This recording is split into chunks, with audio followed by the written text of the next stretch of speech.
Let's hope this fire over here across the way isn't anything major. I went through there coming back and Okay. there was one fire truck that was leaving and so it was. It's just everything's so dry and it's been so windy. I think it's gonna be windy again today, isn't it? I'll wait till Wednesday. Yeah. 65-mile-an-hour winds. 65. That's what I heard. Yeah, they said it'd be dangerous driving. We'll be driving, so. So, All right, well, it is 8:30, so I call this meeting of the Riley County Commission to order. Please, everybody join me in the Pledge of Allegiance. I pledge allegiance to the flag of the United States of America and to the republic for which it stands, one nation, under God, indivisible, with liberty and justice for all. Good Monday morning. Hopefully everybody had a good and productive weekend. So it doesn't feel very seasonable outside, and I guess it's not going to stay that way this week, is it? Lots going on.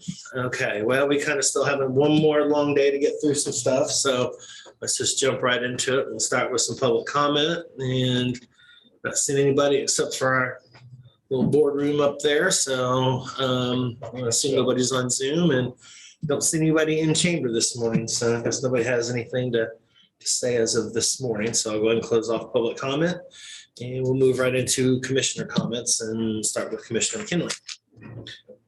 A few comments too. Thursday afternoon, we continued department head evaluations, and over the weekend I was working on getting all the written reviews completed. And Sunday I attended a K-State basketball game. That looked good. I'm not sure how to follow the competition, but they also got a lot of guys in to play. Okay, Commissioner Foki. Yeah, Friday morning, I attended the Flint Hills Regional Council meeting that was held via Zoom with the board members and the outgoing executive director, Christy Rodriguez. That was her last name. Yeah, it was. And it was just like a lot of stuff. But anyway, about 7:30 that morning, before the 8 o'clock meeting, I received a resolution that was to renew the existing loan with the central bank. And since we had only received it that early, I made a motion to table the vote until we could take a look at it, but that did not pass. So they passed it, and the other thing they also discussed a resolution to require any new applicant to the executive director position to live in the board's service area. But after a lot of discussion and the way, jobs are going, they decided not to do that either, but that the new executive director would have to meet in person whenever we meet in person again. So,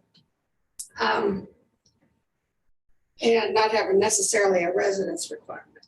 So I talked to them about our issues that we've had with people needing to relocate within a certain period of time, and they just didn't listen to it. So anyway. There's discussions to be had and decisions to be made. That's the way life works. That's true. Later that morning, I met with Harry Watts, the community development coordinator, and Jim Ganant, president and CEO of the Manhattan Area Technical College. Went through all the educational opportunities that they teach and the expansion plans for the future.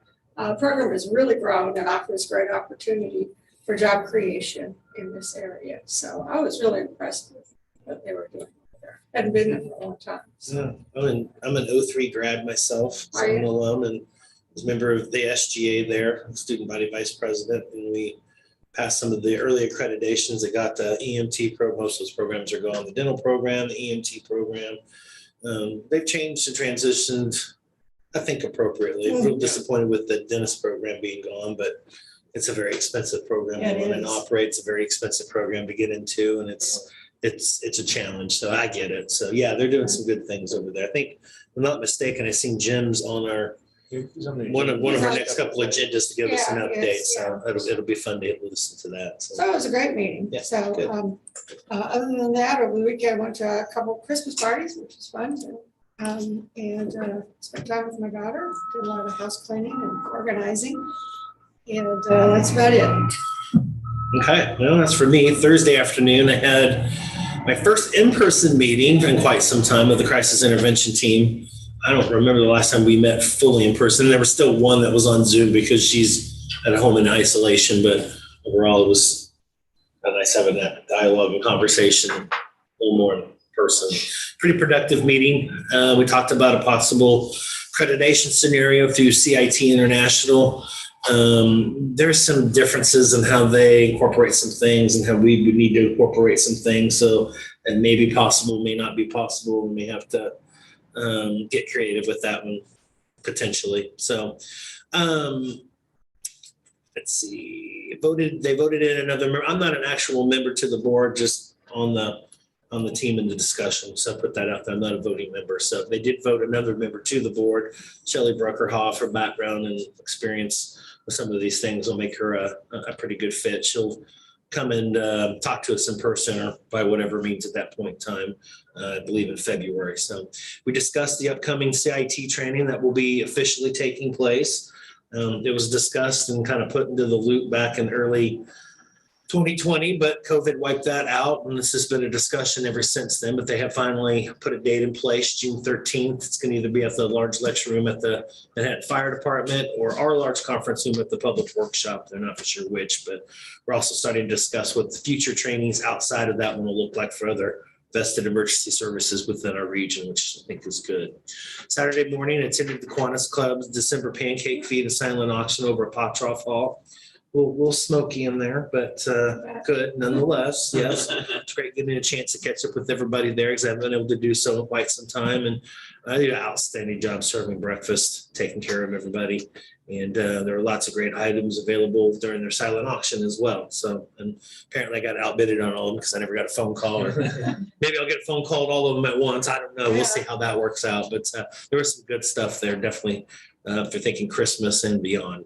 Did you get to flip some pancakes? I would have. That wasn't offered. I do have some. I do have a background there, so I could do that. You know, they do the little pancake things Yeah. there, and yeah, I could have done that. I'd been more than happy to do that if they'd asked, but I didn't think about it. We'll think about that maybe next time. Yeah, they do that on 4th of July. That might be something to think about. Yeah, so, yeah. Also, Saturday went out to the Lazy T Ranch, which is over across the way in Zendale. Joined them for some very delicious, authentic German cuisine. They've got an actual chef that does all kinds of stuff. It's just amazing. And they had their country Christmas market out there. They had it last Saturday as well. They had all kinds of different great local products and unique gifts you can buy for yourself or for Christmas. And finally picked up a bottle of the Valor honey, the honey that's produced out there at the Safe Farm. That's safe. Been trying to get a hold of one of those for quite some time. They had a pretty good stock, so I grabbed one. So I'll let everybody know what that's about.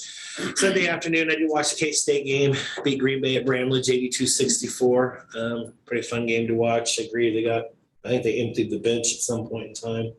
A couple guys are still out. That's one thing I didn't realize this year. They haven't had a full complement of their starters the entire season and still I have wasn't there, but I've heard why. flu, Illness. Cold. not COVID, but I heard rumor, but never. heard yeah, that. apparently it's something, some other sickness, and I'm guessing it's that cold or flu or whatever's floating around here. I don't know that for sure, but and yeah, I don't think they played a real good opponent. They're picked 11th out of 12 from the Horizon League, so make of that as you will. We'll see this next Sunday when we play. Oh, wait a minute, they're pretty lesser competition too. Never mind. For the record, we never do well in Lincoln in basketball. Never been able to figure that out. Something tells me that will still be the case. And we'll just see. Well, my team won the biggest game in America over the weekend, so the most watched game in America. What was that? I didn't watch it. The Army. Oh, yes. I did watch that. Okay.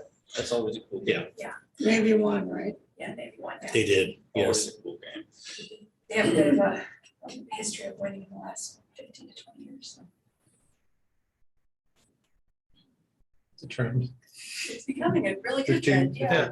Yeah, no, they've had a couple in between, but I think Army won last year, didn't they? That was the first Big time in upset, yeah. 14 years or something. And believe it or not, Army was 8-3. Navy was what, 3-8? So it was quite a bit of an upset. Yeah. In Oh, terms of really? it's when always. you're really thinking about it, but everybody's a winner, no matter who loses in there because of who it is. So I totally agree. So, and let's see, where am I at here? Take care of that. Yeah. Lastly, personally would appreciate it if everybody would keep family, friends, and everybody down in Kentucky and those who've suffered greatly in the Ohio Valley region over the weekend after Friday evening's deadly tornadoes that went through the area. I'm getting pictures, kinds of pictures and stuff from everybody. It's catastrophic. As I mentioned, when we were talking about earlier, they're just not prepared for these type of events. And it's going to be a very, very long haul for the region to recover from moving forward. So a lot of damage, pretty massive, so, pretty large frame of fatalities too, different parts of the region. So like I said, they're not prepared for these type of things when they happen, and not going to be prepared to recover from it easily. So I think we can offer would be of great assistance. So, and for me, that's all I've got. So we can go ahead and jump right into some business. First item I have is advisory board appointment letters and resolution.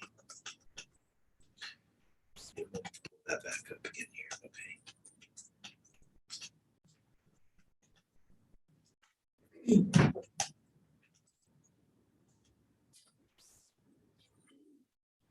So I have a question on how these board members' applications work. And how, if it's the director that checks their references and knows them, or, do we do that, or how does that work? We get the applications, we Right. let whoever's in charge of each advisory board know. And a lot of times they're the ones that recommend those people to apply. And so they contact, but of course, if someone's on the board, we ask them first if they would like to stay on, if they haven't met their term limits. If they want to stay on, then they get to stay on, as long as whichever department head's in charge of that one says, yeah, that's a good one to stay on. And then the directors are the ones that go out and recruit new ones generally. Sometimes county commissioners, if they have a vested interest in a certain advisory board, they'll go out and recruit. Sometimes we have some advisory boards that have a membership based on commission district, and we'll say, hey, commissioner, we don't have anyone at your district that's we need a position for. Can you get us some names? And so it's a labor intensive process, a lot of communication. Yeah, I just wanted to clarify that and Mhm. have the public know that that's the process. Yeah, a lot of communication goes on. Cindy does a lot of work on it And with the respective department heads as well. all these applications and stuff are on the website. Yeah. So anybody can go up there and look at any given time. Boards are hard to fill. I don't know if you figured that out over almost the last year. The fact that all three of my district positions here are still being filled right now is amazing at this point in time, to be totally honest with you, because it took quite a bit of work my first year to try to get all those covered. So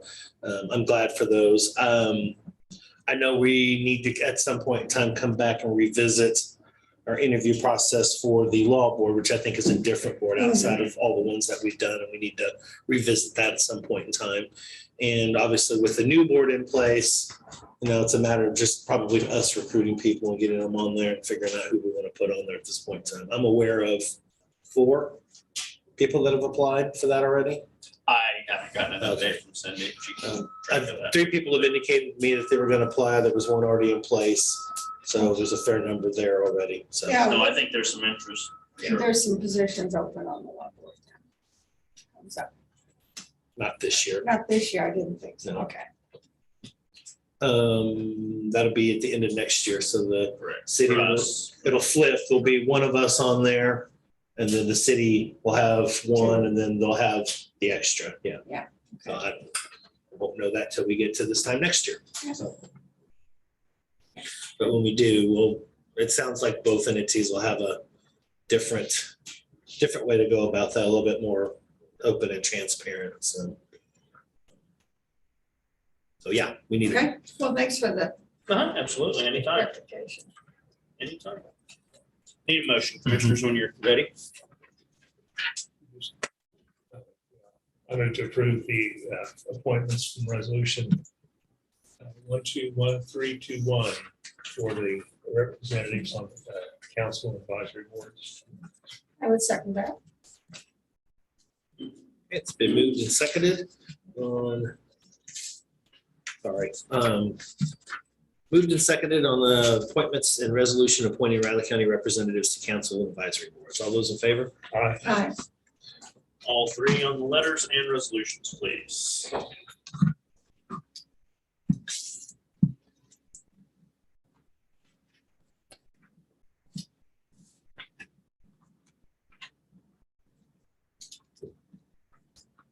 And Diane, I'm trying to.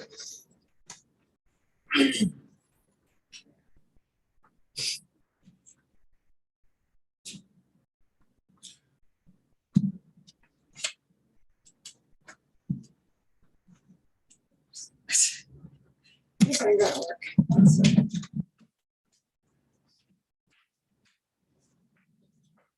Color. Army Navy, my son-in-law didn't mention that. He's a West Point veteran, so saw him Saturday. He didn't mention I wonder, it. no, I mean, we always say go Army, go Navy, you know, they all have their own thing, but we obviously have ties to both, so we're happy whoever wins, but my daughter did send me a picture from the jet she was flying this weekend, Oh, yeah. you know, with all of her Navy stuff on, so I mean, it was pretty amazing. I just keep leaning a little bit more towards Navy every day. my son has a good friend that graduated high school with him. That's, I think he's in Army or Air Force, but anyway, he flies fighter jets and he'll send like a snap of him flying upside down every once in a while. He's Yeah. from Riley. Yeah. This was her first long haul, so she went from Corpus Christi to Fort Worth. And she's up there and you can see her face with the whole thing on, you know, and then the clouds behind her and she'd written in the window, "Hi, Mom." Oh, Like, you're the best. the kid I'm referring to is Jim Taylor's son, who passed away from Oh. Josh Taylor. Oh, yeah. Actually, he's in the process of getting accepted for the Blue Angels. Oh, that's cool. Yeah, so it must be Navy. Must be, Yeah. must be. Yeah, that's pretty cool. Yeah. Yeah. That's hard to fly those formations like that. It's one thing, it's hard enough to fly, but to fly in formation with another or multiple. Crazy.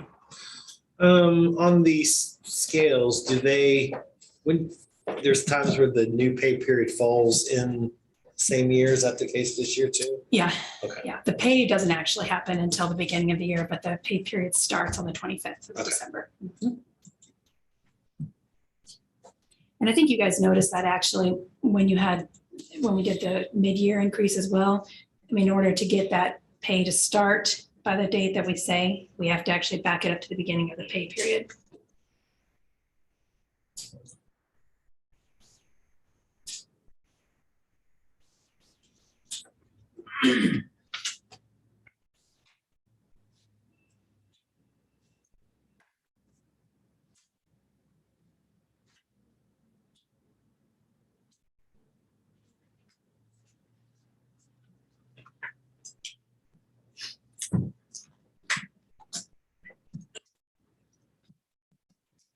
So I'll throw that it one works away. for a while. Well, I can refill it. I have some Oh, refills. gotcha. Yeah, Refillable. yeah, they are. They're real cool. Yeah. If somebody did that intentionally. Got pins everywhere.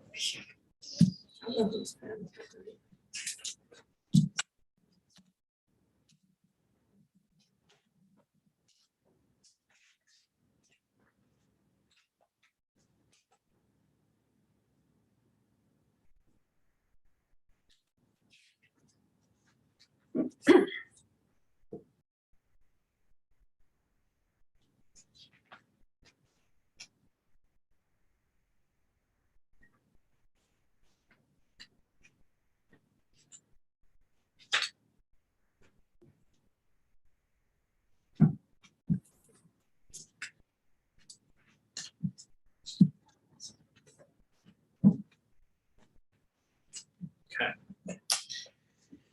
Next, commissioners, need a motion to approve the resolution establishing the pay scale for classified professional and EMS employees of Riley County, Kansas. And I would just like to mention, in case you didn't notice, or maybe for the new commissioners, we not only have the hourly classified, but something we hadn't done previously, but we also have the exempt classified staff, which is important because we've had multiple discussions on the pay rate and how people are paid. And it is a requirement of exempt position to pay people on a salary basis, not to count their hours or minutes that they're worked. And so this will help us be maybe a little bit more clear on what people are being paid at those steps and grades. And then nothing has changed except obviously the COLA. The other formats are the same. So this would be the hourly, the exempt, and then the EMS, and that'd be attached. One thing I'd like to point out, commissioners, a lot of people just think all employees just automatically get a raise. It is contingent on a satisfactory evaluation. Yes. Yeah. And myself, I've had to hold it back before, and I know other departments have as well. So it is based on performance. Yeah. Yes, so this is completely separate than their raises, right? Their merit increases would be if they receive a satisfactory, they will get a step increase. This is simply the pay scale with the COLA applied. Yeah, this just has the COLA. Correct, yes. Yeah, so we'll shift the pay scale with the COLA, but if a person has a merit for a step increase, they will also then get that. Yes.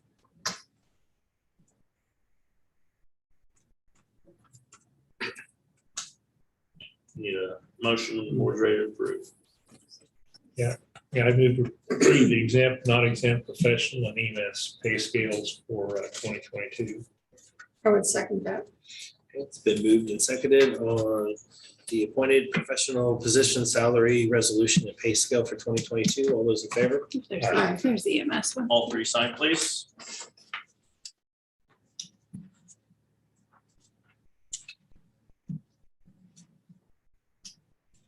Be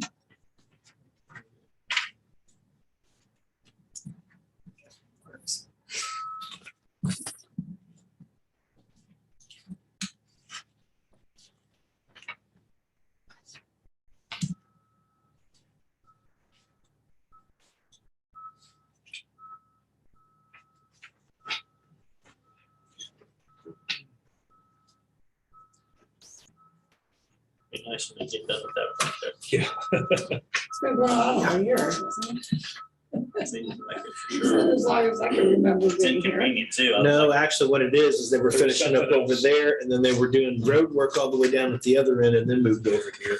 So 3 different projects have lasted all year. So every once in a while, I like to stretch my legs and walk around the block here, and it makes it a little inconvenient to walk down the road. Yeah. But in your case, if you walk out on the Oh, road, no, yeah, we know there's what's gonna people happen looking there. for me. I That's what I'm so. Hey, there's the county clerk, That's what free Ron shot. Fair and I met at this road one time and go, oh, I don't know. Coming opposite directions. Next, commissioners, 22 elected and appointed professional position salary resolution. Excuse me. These are the step, they get, what's the average? This was the average merit increase. Yes, sir. Plus the COLA. Yes. And this is just for 22. This is only for 2022. Yes. Yeah. So, Do need a motion. okay. I would make a motion to approve the resolution establishing the salaries for certain elected and appointed officials and other professional positions in Riley County, Kansas. I'll second. Been moved and seconded on motion for appointed professional position salary resolution and elected officials for 2022. All those in favor? All three, please. Thank you, commissioners. Thank you, ladies, for being here.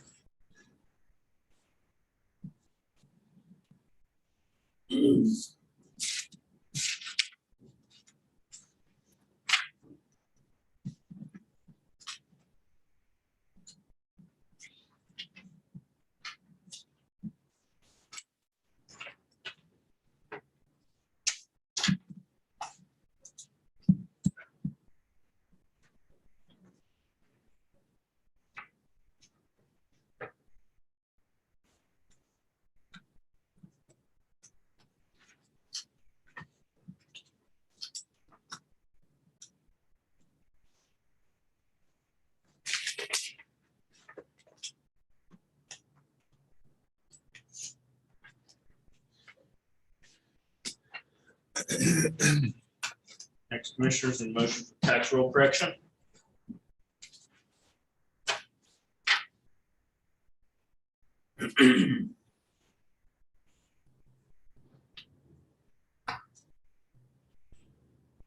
So this is actually an increase, correct? It's Correct, it is. It's that- It's to our favor. It's sold, it sold, Yeah, I see was that. exempt, sold. I think I know where that's at. too. I think it was. Yeah. I moved to approve tax roll correction. I would second that. Been moved and seconded on signature for a tax roll correction. All those in favor? Aye. Chairman, sign please.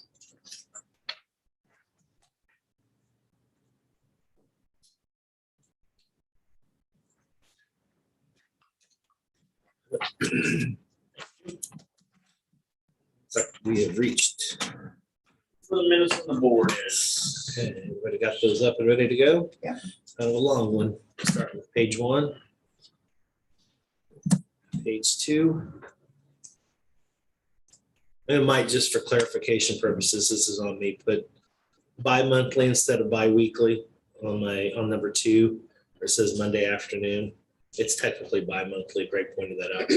Where's it? Oh, gotcha. Bi-weekly. That's not you, that's on me. That's how I wrote it, so. In case people are tracking.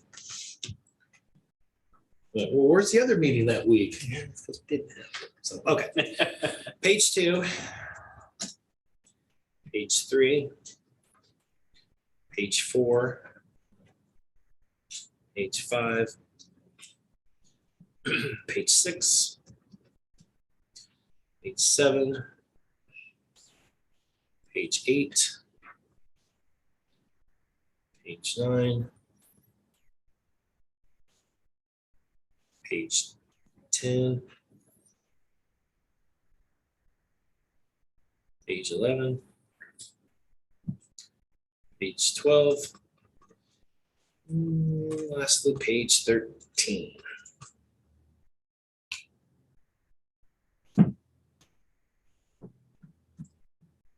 I moved to approve the minutes of the December 9th, 2021 meeting as amended. I would second that. It's been moved and seconded on approval of the minutes from amended minutes from the December 9th, 2021 BOCC meeting. All those in favor? Aye. Our tentative agendas, commissioners. A little less long. A little less long. A little less long. Any items for next week's press conference?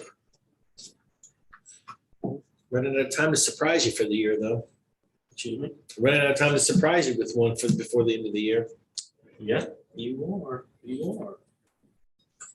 Next item up, commissioners at 9 o'clock.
How much backing up do they have to do? I mean, it's right there. Starting way over there. I know. I can see coming in one way, but then you don't have to come back out the other way. What's going on? I like to back up. Maybe the drive is out of order and they have to back up. Something. Hope they have the appropriate spotter, it sounds like. All right, Rich, go ahead. It is 9 a.m. It is. Good morning, commissioners. Upper right-hand corner of the first report, you'll see percentage of the year, point in time, we're at 91.67. Those that are highlighted would be in excess of that, just as a snapshot of kind of where the departments are budgetarily on payroll, wages and overtime. Everything's looking pretty good. Of course, you can see general services separation of pay has well exceeded. We know that for a couple of years, we have many individuals that are at their 85 points, as people say, for eligibility for retirement. We have had a lot of people, as you know, last couple of years retire. So all we can do on that when we budget is take our best guesstimate and those that let us know. And sometimes people don't let us know. And so that one's a little higher than typical. And of course, EMS ambulance, the budgeted overtime, that high percentage, the overwhelming majority of that is budgeted for and anticipated. Overall, I'd like to point out, commissioners, we're at 0.65% in overtime overall. Actually 6.54% overall, which isn't bad. You can see those departments that are a little higher: Public Works, Noxious Weed, Solid Waste, Payroll, and actually Public Works and Noxious Weed are atypically a little bit lower than typical for this time of year. That those respective departments do have 8% budgeted for overtime, whereas the rest of us departments that are more office centralized have 3%. Any questions on that first page, commissioners? Next page is just a little bit more detailed breakdown of the departmental regular salary, seasonal, temporary, and overtime, to give the commissioners a little bit more detail on where those monies have been spent from. Any questions on those pages? Next report, 2021 year-to-date activity. Let me get this down here where I can get all of them on there. Once again, we're at the 91.67, i.e. 92% rounded up here, point in time. Those highlighted in the blue, or those are in excess of that. Any of these individually on this first page are not a budget violation statutorily, because they are in the general services department, the general fund overall. It would just be if the total at the lower right had exceeded it, which is at 78.58. Always like to point out to commissioners that 3 lines down from budget appropriations, general, county general, atypically low at 33.82% compared to the other departments. That is, of course, because we have the $3,050,000 in budget stabilization line item there, which thankfully nothing to date has been spent, because it's set aside for emergencies. Any questions on that first page, commissioners? And we'll get a car going. Why did you mention emergency dollars? That worries me. Next, commissioner, you can see Riley County Health Department 94.42, radio infrastructure, bond and interest. Of course, those will be taken care of with the budget amendment that Tammy will be presenting later today. She keeps a close eye on those throughout the year, but in particular at the end of the year, to make sure that we make those adjustments accordingly. Any questions on those, commissioners? Next page is all enterprise funds. Enterprise funds are those that are not funded with general taxation dollars. They're funded by individuals that live in and or own property in those benefit districts. You can just see the one there. Of course, once again, with the budget amendment, be taken care of. Any questions on those, commissioners? Next report's Riley County General, a little bit more detailed breakdown. As I was talking to commissioners about the personnel, that's where the separation of services paid from for the county, all county departments. And there's that miscellaneous budget stabilization that I referred to at $3,050,000 that none has been spent. And overall, we're at the 33.82% that's been spent out of there. Any questions on that page, commissioners? Next report's comparison of 2020, 2021 expenditures, month to month, November to November, and then year to date difference. Report we developed years ago, just kind of a snapshot for commissioners to see comparatively from one year to the next, where departments are. As I try to emphasize every time, it's not always an apples to apples comparison. I always use the elections budget as a prime example of that. With 4 different election cycles, year to year comparisons are not accurate. Apple to apple comparison may be true in some other departments as well. Any questions on any of those, commissioners? Next report's RCP expenses paid by Riley County. This is a snapshot of how the expenditures have gone out through the year, individually, month to month, then year to date. I in particular like this next report a little bit better to kind of show you year to year comparisons from 15 to 2021 to see where we are at. As you can see, the physician has gone up. The last couple of years, we have had a couple inmates that have had some higher level medical needs, prescriptions in particular.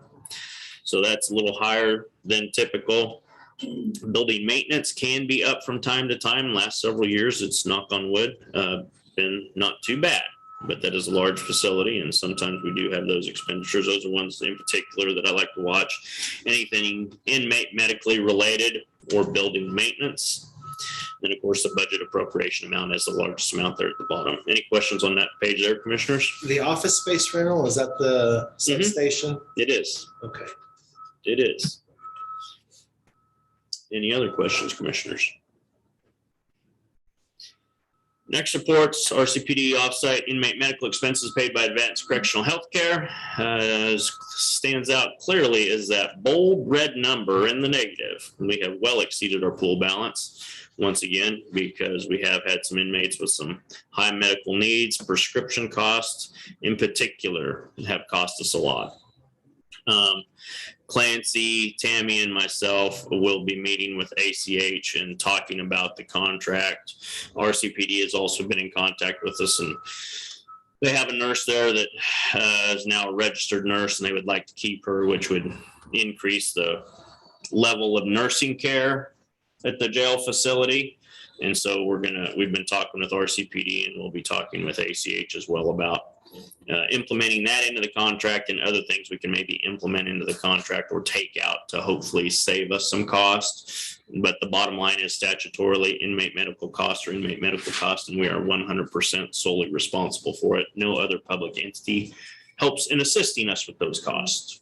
That's what I was gonna ask, if Medicaid didn't step in on some of those. Yeah, we do. That's what that billing adjustment is down there for.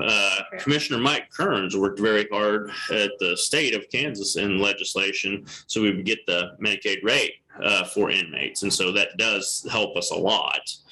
But with our costs going up, that's including that. So. Okay, because it shows 0 all the way across on the savings for Medicaid rate.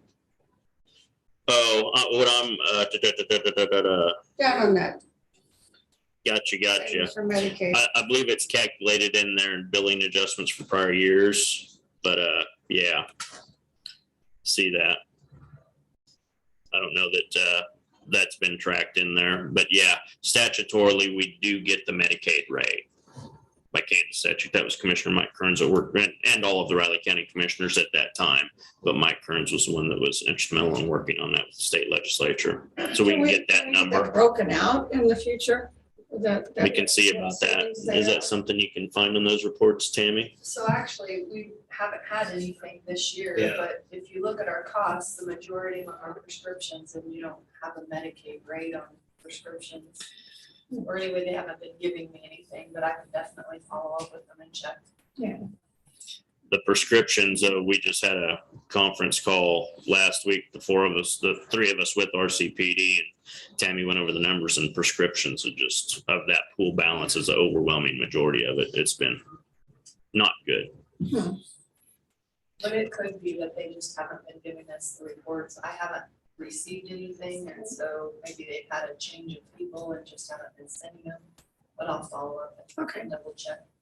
It'd be a good thing for us to follow up on, because we're going to be soon having a call with them over the overall contract. Another item to visit with them about. And they have changed the head guy from a few years ago from the guy that we used to work with, Neil, who was always really good. And so maybe the new guy just wasn't aware of that, or his staff. If there's new staff, I'm sure he's not the one that did it. Any other questions, commissioners? But yeah, I think it's instrumental on all of those building costs, all of these costs on here that I show the commissioners on this report here. Riley County is 100% responsible for. No other public entity helps with those costs, except for, of course, budget appropriation is based on that 80-20 split. But I think that's very important for the commissioners and the taxpayers to know and understand. Just like the RCPD firing range, that was 100% Riley County costs. The city of Manhattan did not assist in those costs at all. Any questions, commissioners? Okay, next you have Jenna Williams at 9:15.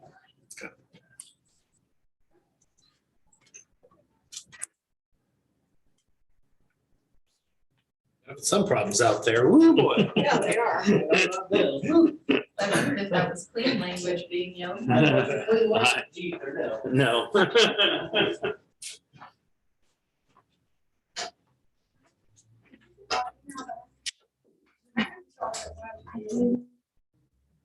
And I didn't get your email until this morning, so I apologize because I'm following up with you. I'm having some email problems that IT's gonna look at. Morning, Jenna. Morning, where do I need to put my jump drive? Original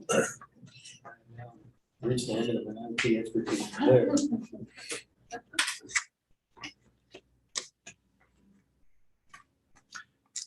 Oh, there's so much I can say. But I'm just gonna leave it. I'm just gonna leave it. Let me work on it. The computer. Golf clap.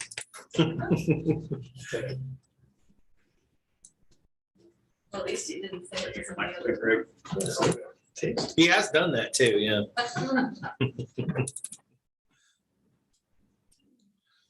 you doing? I'm well, how are you? I'm good.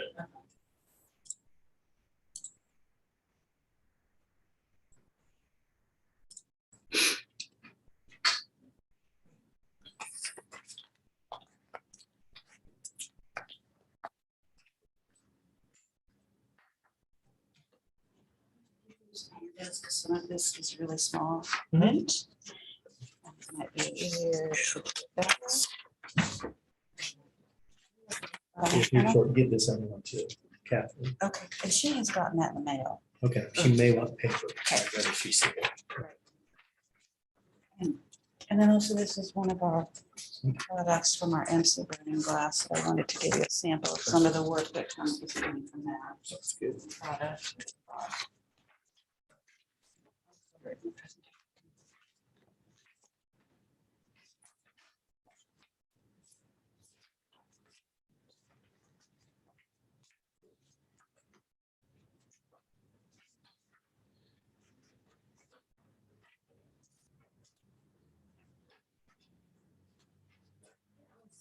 I was having trouble. You have to do that again.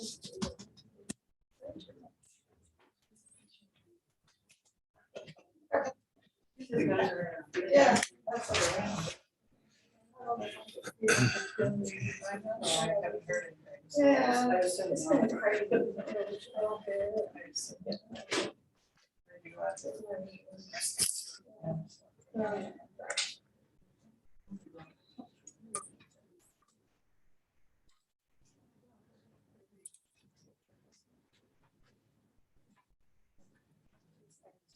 Still.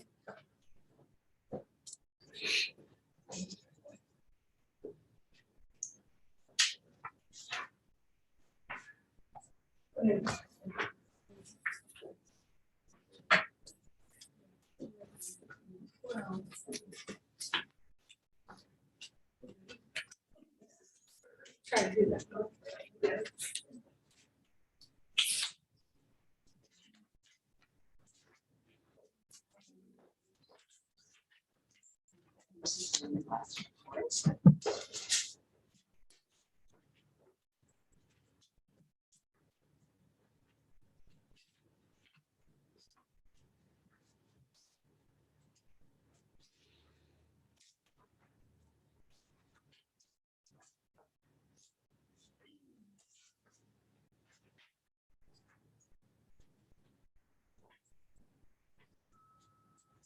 Okay, Janet, you're on.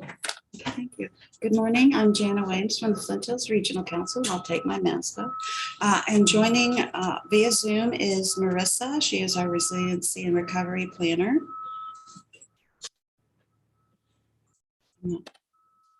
So first of all, I wanted to start and talk about our board of directors, talk about our accomplishments for 2021 and the grants that are affecting and giving value to Fort Riley for 2021 and 2022. And then we'll wrap up. We have a dues presentation at the end, and then we can have questions.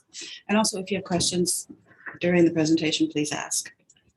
The representatives that we have from Riley County on the board of directors are, of course, Commissioner Foki from Riley County, from Leonardville, Deandra Anderson, from Manhattan, Commissioner Morris, and from Ogden, Angela Schnee. Currently, we have 24 member jurisdictions. And I gave you the handout on this particular slide. It's got a lot of text on it, so I thought I might hit the high points, but you have that to refer to. As far as our accomplishments from our 2021 work plan, we have created a new website, enhanced constant contact and social media footprint, revised the bylaws, revised our employee handbook is in progress. We have a fiscal management policy, secured sustainability plan, grant management, training and policy development funding for $126,000, applied for new funding opportunities, assessed membership dues, and had our EDA peer review, which is a 3-year requirement. As far as our EDA planning partnership grant from 2016, we completed a St. George comprehensive plan, the Chase County housing conditions assessment, the SEDS review. It's kind of hard to hear you speak kind of softly. Okay, sorry about that. Thank you. We also, as far as our Office of Local Development Defense Community, they've changed their acronym, BOCC.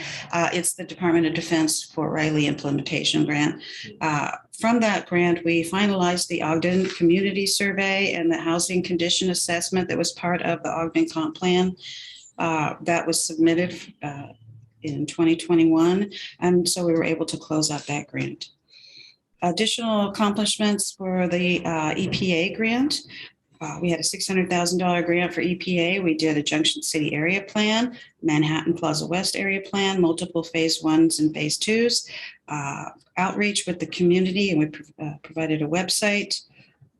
We also hired 2 K-State interns through the K-State tab leveraged funds so that they could have a real work experience. And for our other Office of Local Defense Community Cooperation grant, our one we're closing out soon, we did a Junction City Housing Conditions Assessment, the Military Infrastructure Resiliency, which we'll talk about more. We did a Green Valley Transportation Plan for Potawatomi County that was valued at $100,000. And also in conjunction with North Central Regional Planning Commission as subrecipients, we provided comprehensive plans and their updates for the counties that are under the Unmanned Aircraft System corridor around Fort Riley. And as I mentioned, we also have the supplemental award for $126,000.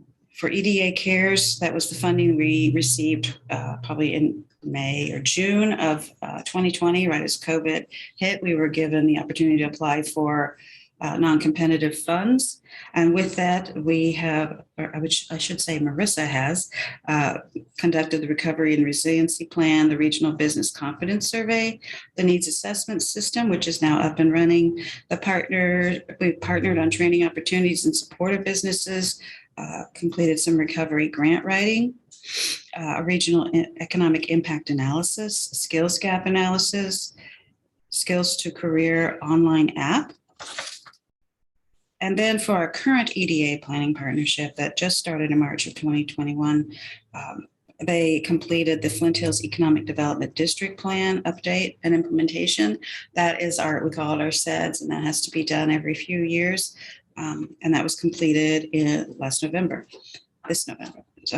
They also revamped the Flint Hills Economic Development Steering Committee, conducted a regional SWOT survey, worked on recovery, disaster preparedness and resiliency, and are in the process of procuring an online dashboard showing the economic recovery. for the region. And then finally, the River Trail Project with National Park Service, they did receive a technical assistance grant to define a regional concept plan, and continuing on with a technical committee, a community focus groups, and applying for additional funding. That was a quick haul through that list of accomplishments. But in specifically for Riley County, I wanted to go over these grants more in depth of the ones that brought value to Riley County. And as far as the Office of Local Defense Community Cooperation Grant, we did complete that Ogden Comprehensive Plan. And within that was the housing assessment, the community survey. This was at a cost of $20,000 with a 10% match, and Ogden did pay that match, and we were able to close out that grant. Our current military grant is running a military infrastructure resiliency study and action plan. That has a total value of $163,000. We had the kickoff on August 7th in Junction City. We had approximately 50 regional stakeholders, representatives from Fort Riley, all the surrounding communities, utilities, KDOT, MPO, broadband, Corps of Engineers, Kansas Emergency Management, state legislators, the Riley County Planner, and the Ogden Zoning Administrator serve on that advisory committee and were vital in helping select that consultant as well. Some of the steps in this study, they have completed the mission critical activities and infrastructure and identified those and mapped those hazards and threats. Currently, they're working on cybersecurity and climate change impact.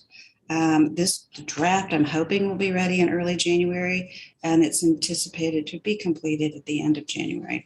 And so the definition of this military infrastructure resiliency study is at the bottom. So if you don't know what it is, provides critical information that will enable the surrounding communities of Fort Riley to make informed decisions related to resiliency and to work in partnership with the Fort Riley garrison, and that they would address and mitigate activities that impair the military and the mission installation.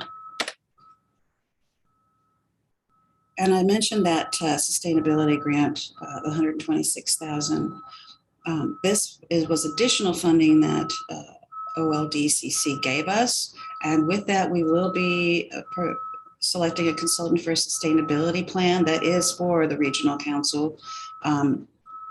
Also, we'll be writing policy improvements that we have to have in order to have the federal funding. And the staff was able to attend a grant management administration training in September, which was really valuable. Also, with the EDA Planning Partnership in 2021, we completed the Economic Development Plan update on November 30th. This is a requirement for our Economic Development District designation we get through EDA. You can download a copy on our homepage at flinthillsregion.org. And this is a picture of the cover, what you'll be looking for, but it's front and center on our homepage. Part of the CARES grant does provide for recovery and resiliency grant writing. You can contact Marissa if you'd like to talk about some grant writing for that. Currently, they've worked on 2 applications, one for the travel and tourism dollars with Wabaunsee County for the Mount Mitchell Prairie Preserve, and they're currently working on another within Riley County. They also did an application for the Build Back Better funding. Also part of the CARES grant that will be of value to Riley County is what I handed to you is one of the modules of this software that they obtained. It has 4 modules: decision makers, skills gap analysis, the economic impact study, and job seekers. And here's a breakdown of what each of those modules of software provide. One of the really interesting one is for the public. It's called Job Seekers Skill Fit. It's on our website and it's open to the public. Anyone can go on there, and it has a talent retention tool and a tool for individuals where they can go on and work on their resume, keep it there, send it out. They inventory their skills, and then they can use the spider technology that will pull from multiple job posting sites using the skills that they have noted. It has the ability to identify their gaps and any training programs they might want to take to close those gaps. So basically, it's to understand a path to upskill and become more competitive in this job market. The second module is decision makers or developer, and this is what you have a copy of, a sample of. It's labor and economic development. We have data for all 24 members, and if you have particular economic development data needs that you would like, you can contact Marissa, and they can do specialized reporting for you. The third module is the economic impact study that will analyze the impacts of COVID-19. And that will be one of the RFPs that they're putting out to do an economic impact dashboard on our website for the region. The skills gap analysis is the final module, and it will define the unique skills, roles, and the particular skills gap in our region. And then I mentioned the National Park Service. It's a technical assistant grant, so there's no money, but it is for a regional river concept plan, and they have, they're starting community workshops last month. The other grant that we have is the EPA Brownfield Grant, and I wanted to talk about how that has impacted Manhattan and Riley County. In Manhattan, we did a Plaza West. The Plaza West area plan was valued at $103,000.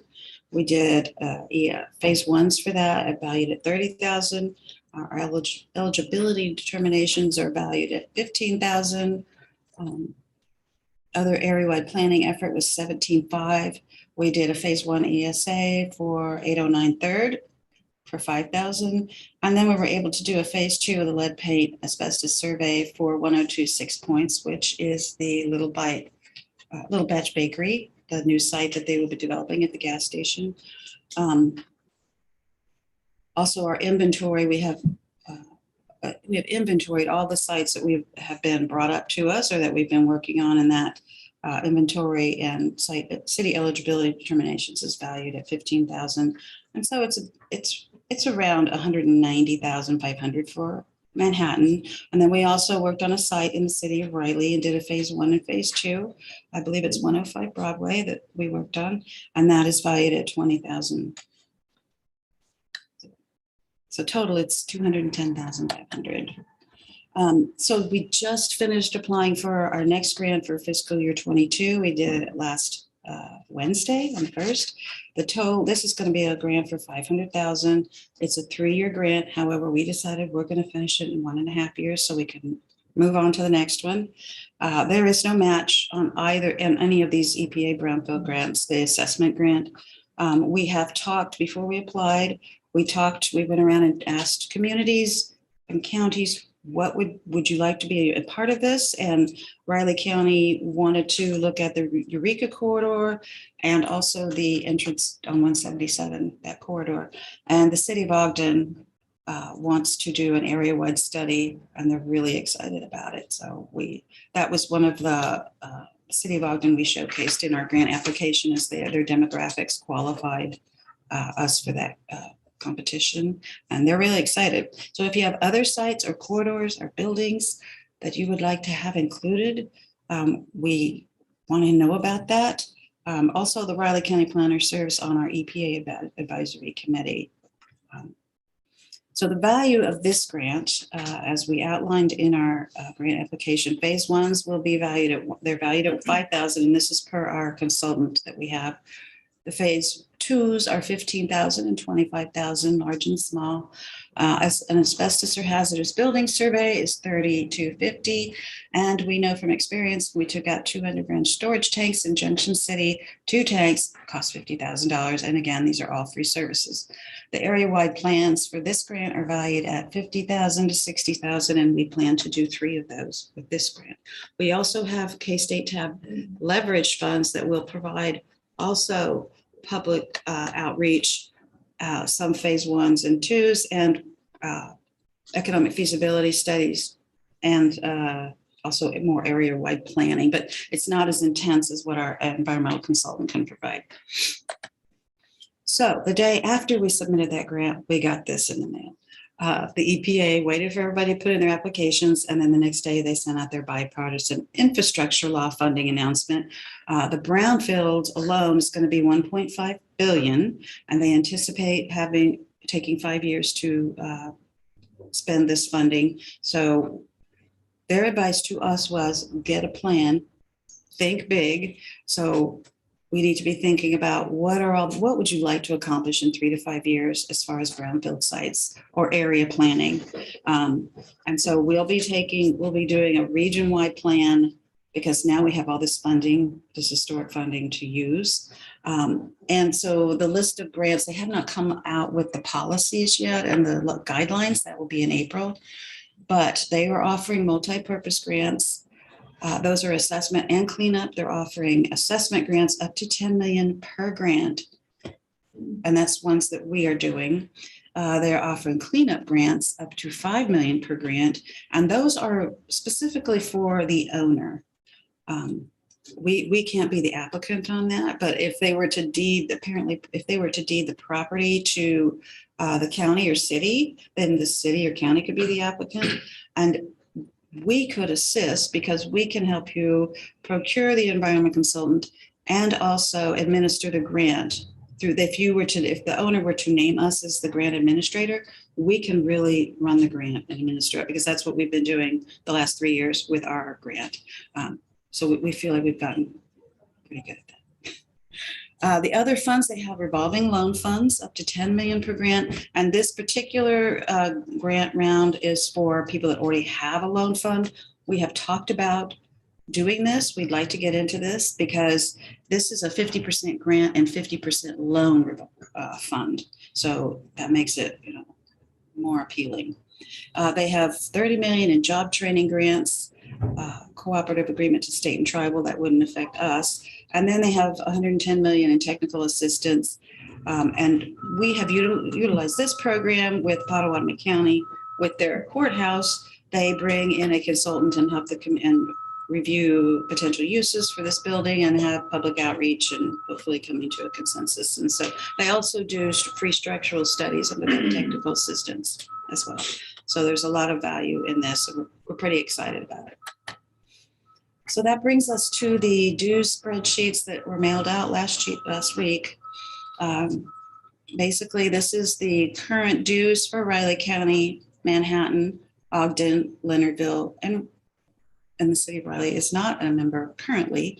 This is the proposed 90 cents with a 30-cent increase, proposed rates here. And then these are the service values that are estimated to be there for Riley County and the other jurisdictions. And this is the spreadsheet showing the service value from our grants to the specific communities. And so down here are the totals there. And I believe that was included in the packet that was mailed out last week. So again, just to recap, we went over all the 2021 grants and accomplishments and how they affected their value to Riley County. And these are the 2022 grants that will continue on. So with the EPA, we'll have one, hopefully, maybe two. They're going to offer that funding. It's due in July. And then they told us they're going to have another round in the fall. So EPA people will not be going on vacation for 5 years. EDA Cares will continue. EDA Planning Partnership, of course, continues. And then we have the old CC Department of Defense grant. Hopefully we will be taking the recommendations from the MIR study and implementing those in the next grant. And we will continue to work on that sustainability plan for the Regional Council and Policy Development. So that was a quick run through. Are there any questions? Anybody?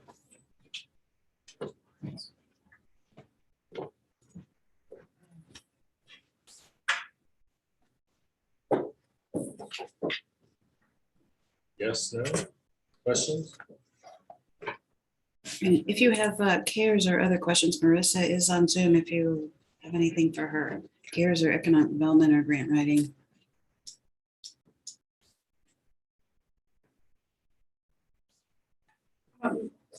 I've been on some of these. Will you tell me what the increase in dues is going to be covering? Is it specifically covering The our loan that we have and that kind of thing? You might Yes. explain that. Under the plan going forward, yes, that is the goal, is to take care of that first.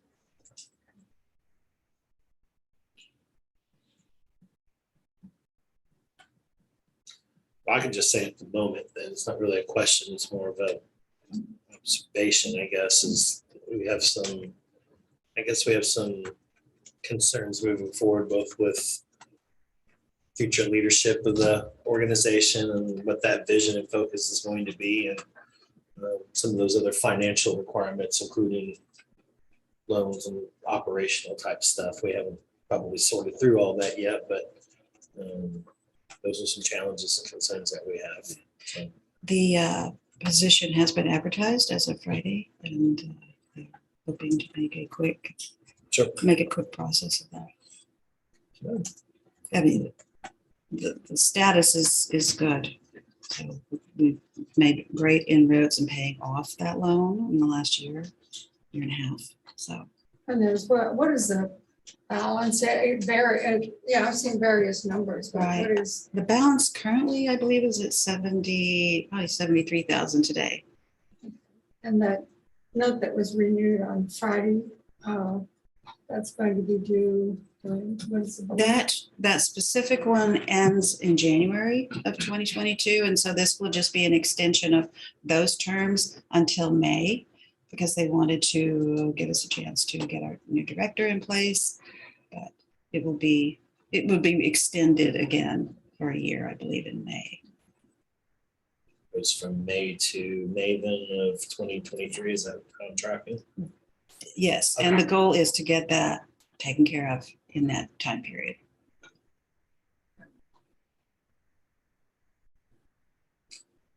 Anything else? Okay, appreciate the update this morning. Thank you. Commissioners, no items for the press conference. Next, you have Mr. Michael Boulder of the county. I looked at that. Okay.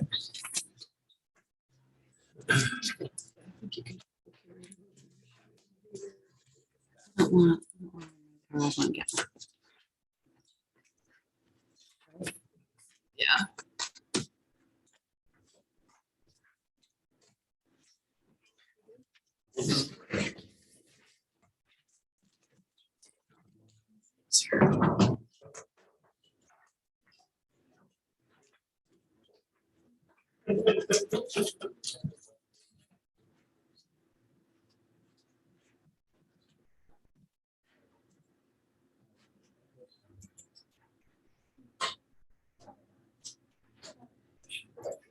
Yes, you should have. Must be the morning for reading it. That's so frustrating. I wouldn't stop either. I'm so frustrated. Be sure we're, yeah. But probably outside it. I'm good, dark shirt on. I'll take my break. I love this jacket. Just fall in love with this jacket.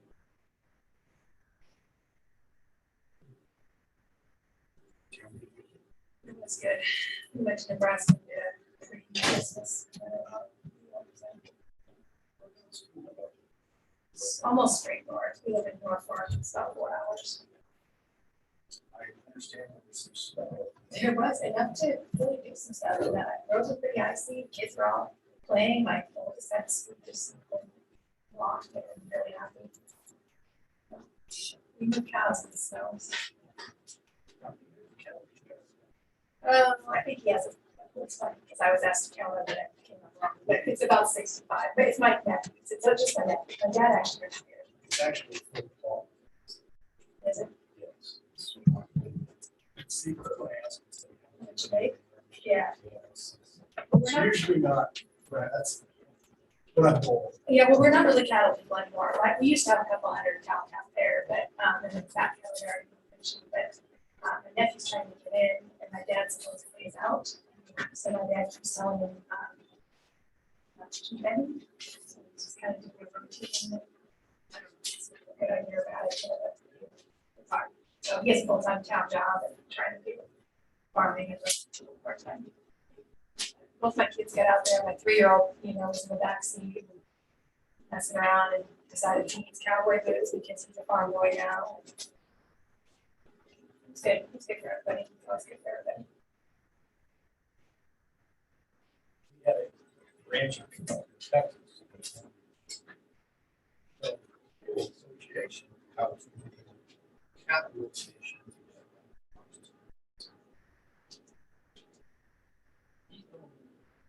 Five sections. Chelsea, I want And he rotated these cattle sections. I'm like, nobody's honest. There ain't a person out here that owns 540 acres. No, but you can't put it, you can't put even as, probably the same amount of cattle as they have on what they have here. Well, I mean, he's able to rotate his cattle to Yeah, different he has a sections, land. so he doesn't overgraze them. He's like, how come you guys can't figure it out? Yeah, but we can You know? do some of that, it's just out of, just gotta get the proportion in the right place, plus we all have different options. I mean, that seems like a little broad in Texas probably wasn't. The pastors notoriously can get bad pastors. Right, So absolutely, we all don't have the luxury. yeah, then you should have some. We do, it's part of the responsibility, I always have to do something. You did pick up the noxious weed brochure when we were in the county courthouse on Friday, yeah. And actually, the biggest ranch in the US is in Florida. Couch views. I didn't realize it, like, what is it? Search him, like, my son's brother-in-law is from Florida, was a rancher in Florida. Oh, yeah, so, you know, and I've looked on, yeah, there's some, up in the northern part of it, it's a big cattle. I understand there's one ranch in Texas, however, that part I know is bigger landmass than the state of Rhode Island.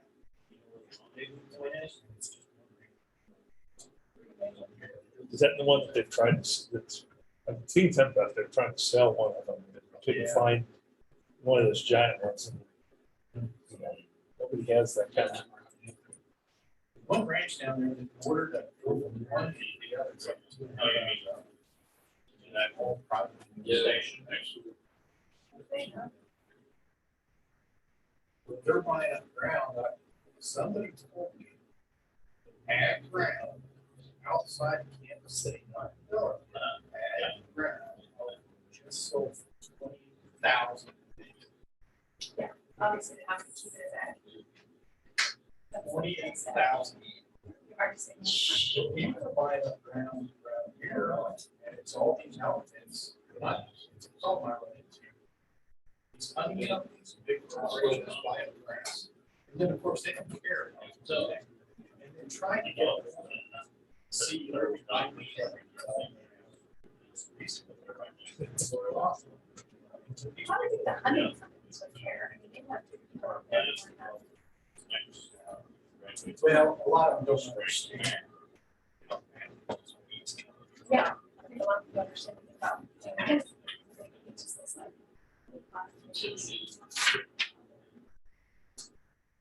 well, but even farm ground itself is so almost integrated. So, what farmer can afford 7,000 a year?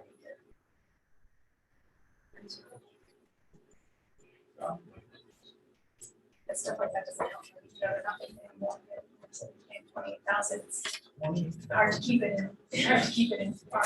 That price, everybody will sell. I mean, yeah. Yeah. And I don't blame them. I bet somebody in their family is like, you can't look at that in farm families. Oh, yeah. Yeah, it makes it easier to retire for those folks. Yeah. Well, I worry. There's no way you can make use this side of the area ground, equipment, there's no way. I'm worried that this is selling this ground. Hunters, that's less and less ground, and food for you, eventually. It's kind of creepy. Yes. That's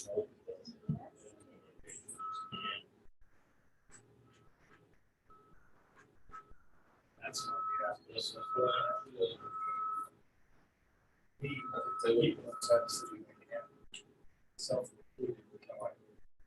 That's how I act.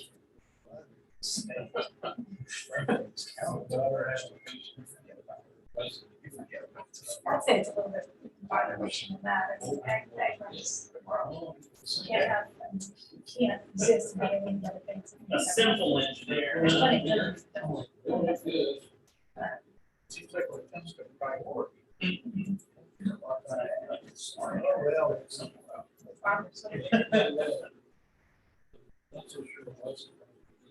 I read a lot of like successful farmers, just all these different magazines. You'll be all more down. There's more advocacy now than education. For sure, a lot to be said about that. I had some really That's right. I can't use it. Try what difference. Too smart for their own good. Yeah. It is interesting. I kept thinking about how it's like compacted and rack. Yeah, it's lasering. John, how are you, sir? Good. That's Snoopy on the back. That's Snoopy. That matches that Snoopy.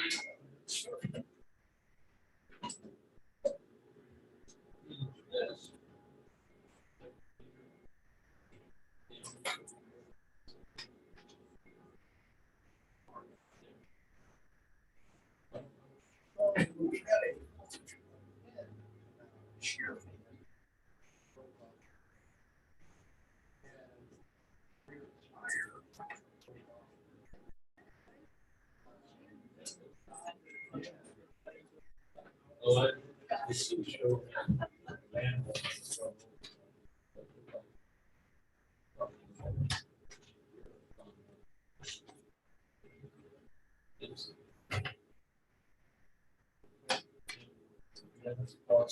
Assumed it caused damage to somebody.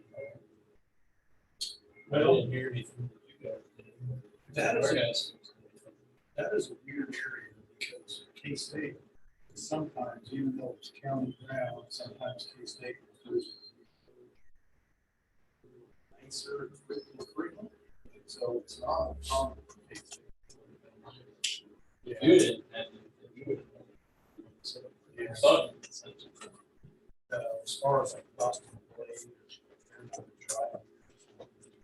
Oh, Yeah, I'm gonna say no. not.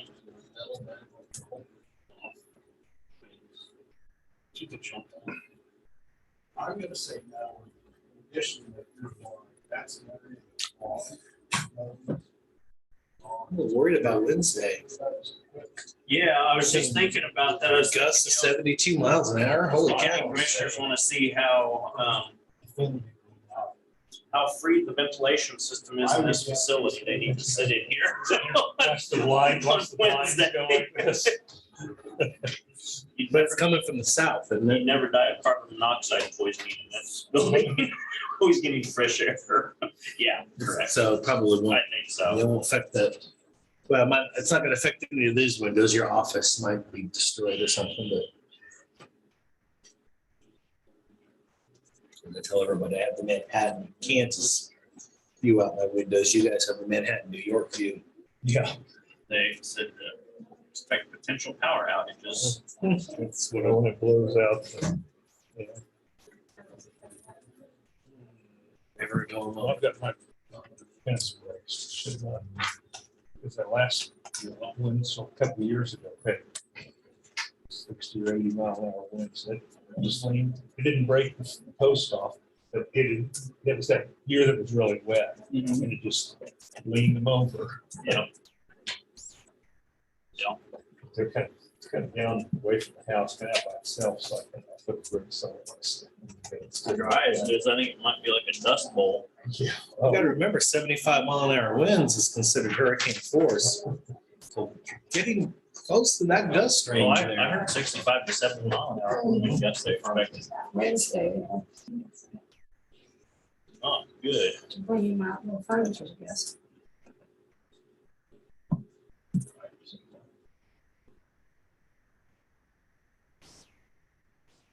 So some people like looking up on those tall hills around here, and some friends of mine live just West County across on top of the world, and they say they cannot keep patio furniture on No. the patio. No, but- Everyone likes the views, but they don't think about, there's never a calm day in Kansas. Well, same thing with Colbert Hills. I did a lot of work up there. It was just like windy all the time. Okay, Mike.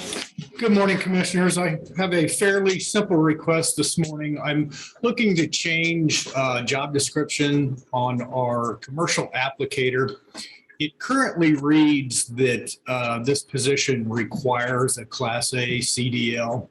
And I'd like to change that from required to preferred.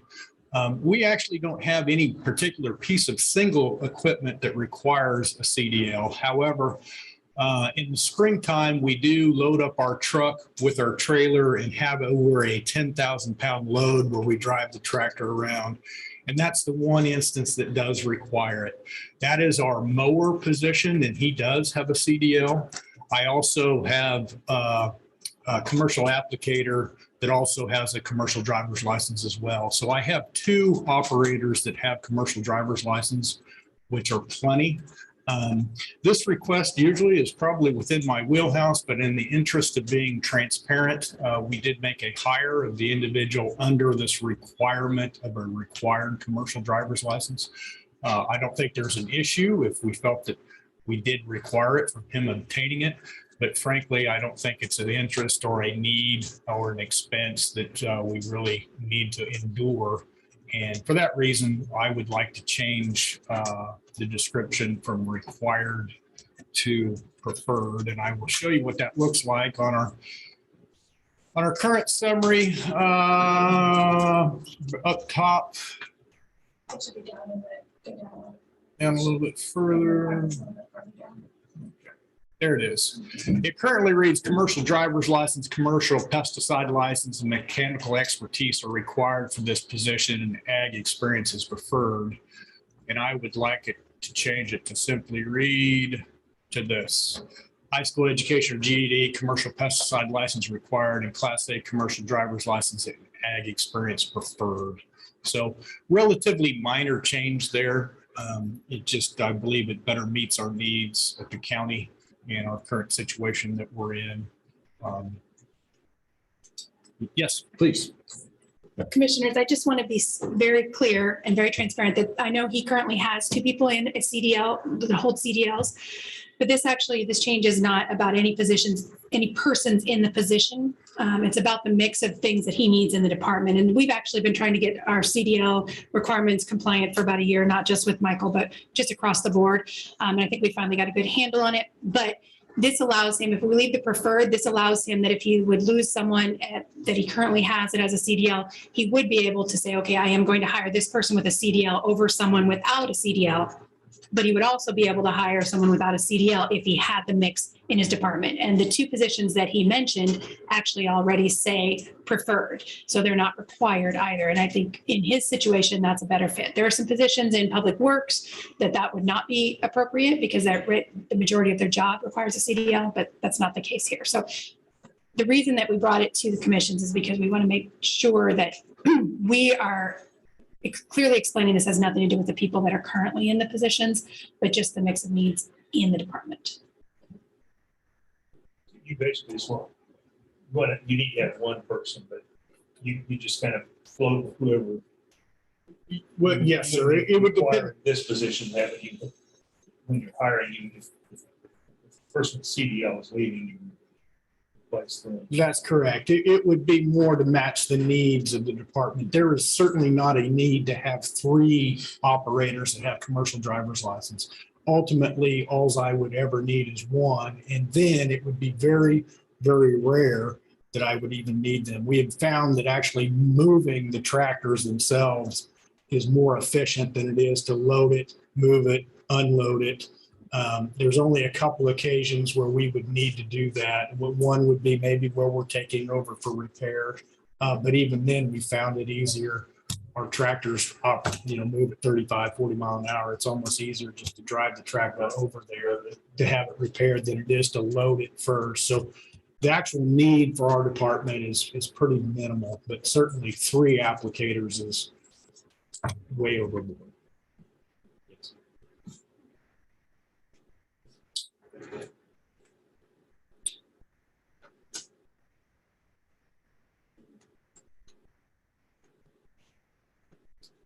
So I'm looking for Keep going up, I think. go up here.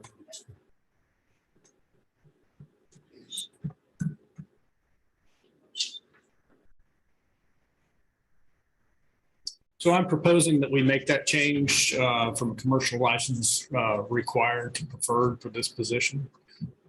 Obviously, there's no fiscal impact. Other than that, I think I've explained everything. I move to approve changes to the position description for commercial pesticide applicator 1 description. I'll second that. Okay, it's been moved to approve changes to the position description for the commercial pesticide applicator 1 position description. All those in favor? Aye. Aye. Thank you, Thanks, Commissioner. Michael. Next commissioner, you have Tammy Robinson at 9:05.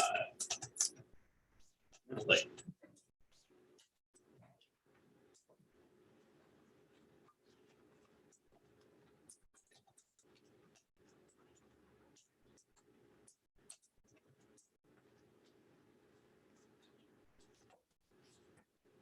Are you ready? Yep. Good morning, Commissioners. Tammy Robinson, Budget and Finance Officer. This is the 2021 Budget Amendment Public Hearing for you to open. Which I'll do so at this point in time. So with that, I'll just give a little bit of background, if that's okay before. The Kansas statutes do allow us to amend the budget. It does provide for us to change that and amend it, adopt it using the same criteria that we use to adopt the original budget. We have to have the same notice and public hearing requirements, which is that 10-day notice in the paper prior to the hearing, which we did have. The notice of hearing was published in the Manhattan Mercury on November 24th. And this would propose increases to the budget based on revenue that's already in that account. It would have no change to the ad valorem taxes. We did present this to you on Monday, November 22nd, 2021.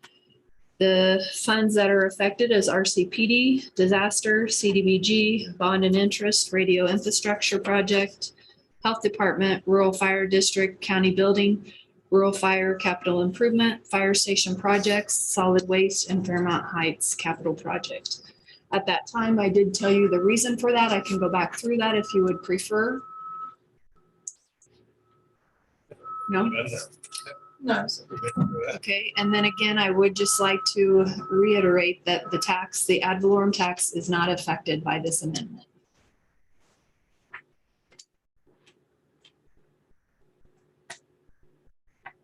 Questions? I know this is the first time for both of you, so I'm gonna make sure we're having this So we discussion. went over it Okay. last We week. did go pretty over well. it, yeah. So it looks like we're good on this end. Is that all you had, Tammy? That's all I have unless there's anything more you need. Also, since it is a public hearing, give the public an opportunity to speak on the subject that they would like. And I don't think there's anybody up on Zoom. I didn't see anybody. I can't see the Zoom, so I don't know. I didn't get any notice in advance there was going to be. So anybody from the public available that would like to speak? The only other thing I would like to say, just for publics, is to understand that this has no effect on the tax, and that although we amend it, it does not necessarily mean that our intent is to spend those dollars. It just gives us the authority to do so if it's necessary. Correct. And I will tell you, this is my third one. This is actually kind of a less of a transition in and around than we've typically had. And we got to keep in mind COVID-related expenses of last year and other emergency expenses that happened due to flood activity in 2019. So actually in pretty good shape considering. So there's no other comments or any comments, I guess, from the public. I'll go ahead and close out the public comment section. And for formality purposes, it does require a motion. Move to approve the 2021 budget amendment. I would second that. Has been moved and seconded to approve the 2021 budget amendment for all the listed departments. All those in favor? Aye. All three sign, please. Thank you, Thank you, gentlemen and Tammy. lady, ma'am, say just gentlemen. Next, we have John Ellerman at 1010.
Or whatever comes across my Twitter, because I haven't heard of that. That's your. But, yeah, normally.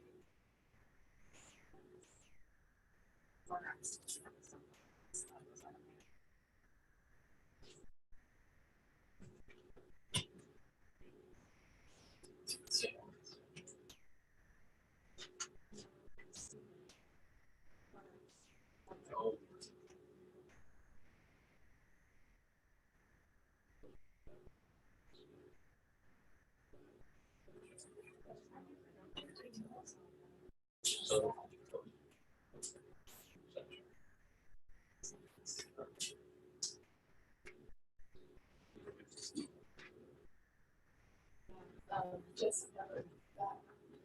The Shilo's daughter.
Place, that's for sure.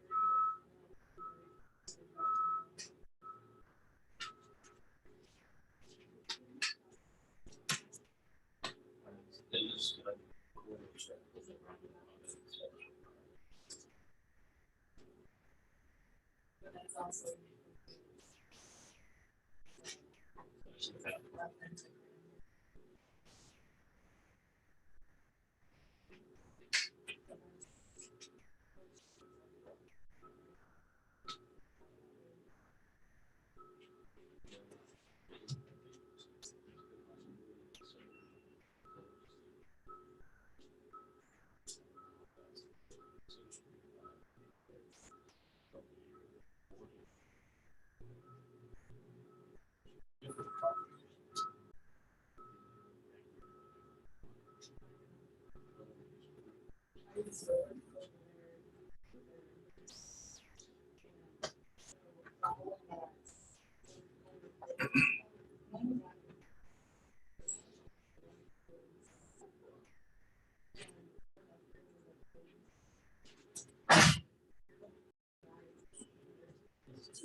Oh, Let's see what they're. I'm like that backed up into the door. That's not it. Yep. I'm putting my foot down. We're done. I think you heard a lot more about select language. Looks like. And it's like that top loader that's backing up, backing up, backing up. That's what it's. Pull the loads down. I remember. It's like, it keeps hitting the curve.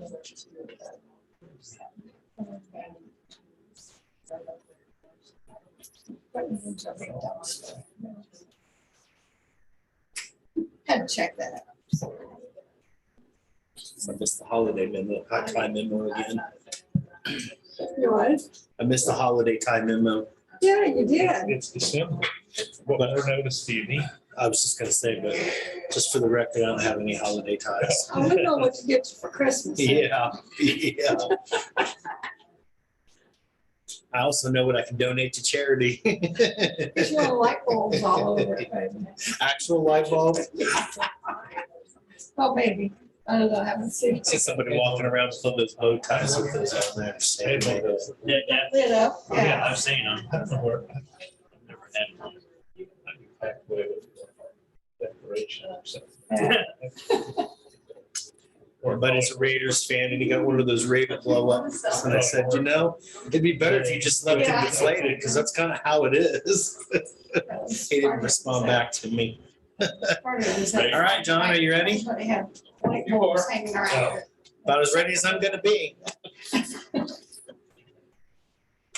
Good morning, Morning. John Ellerman, Public Works Director. My monthly update. With the first ones, I get Keats Sewer, we talked about a little bit the other day.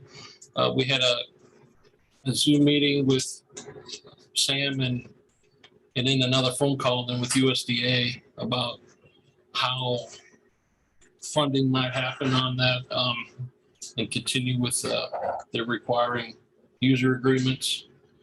I think we got them talked down to not having 100%, or did I miss some of that? Read it wrong. Open to.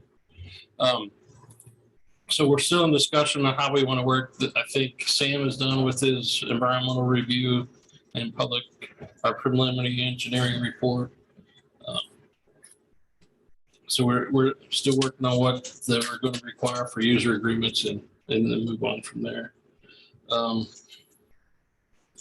See, bridges, Rose Hill Bridge. They were drilling and pouring pile piers, drill shafts for piers for the abutments and the two piers in the middle. So that's moving along pretty well. The Sin Road Bridge, it's later down in the report, but they should be all but some dirt work to do yet. I think they were still backfilling and grade the road up where our crews will put on the gravel when they're done. So it's getting pretty close to being complete. We're still looking at a late January start date for West 32nd Avenue Bridge down south. And South Outer Bridge has a March start date. Those two bridges were bid a few months ago and just waiting for contractors to free up time to start on the bridge.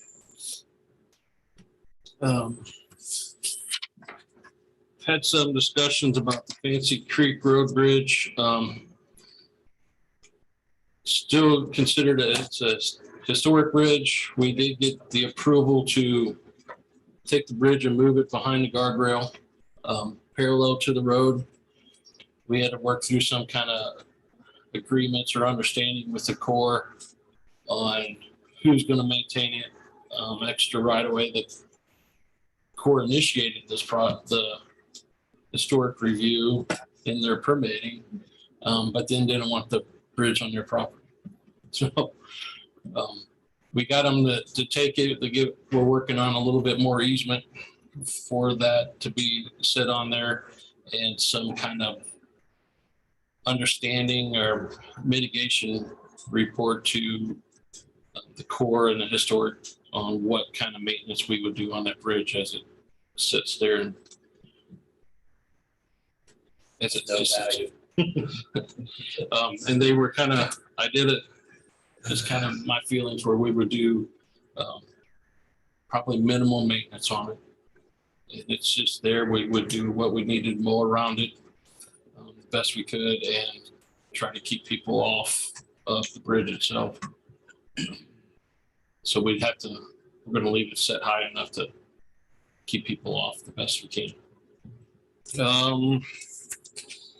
Wildcat Park, Alvin and his crews have gotten the pile driven and are getting ready to set beams on it starting today. So by the end of the week, our next couple of days, we should have all the beams on.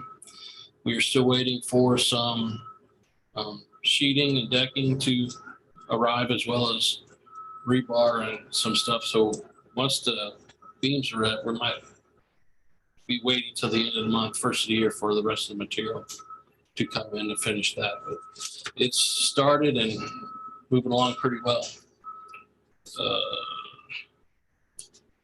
Some of the other parks crew being close to the end of winter, even though we had some nice weather.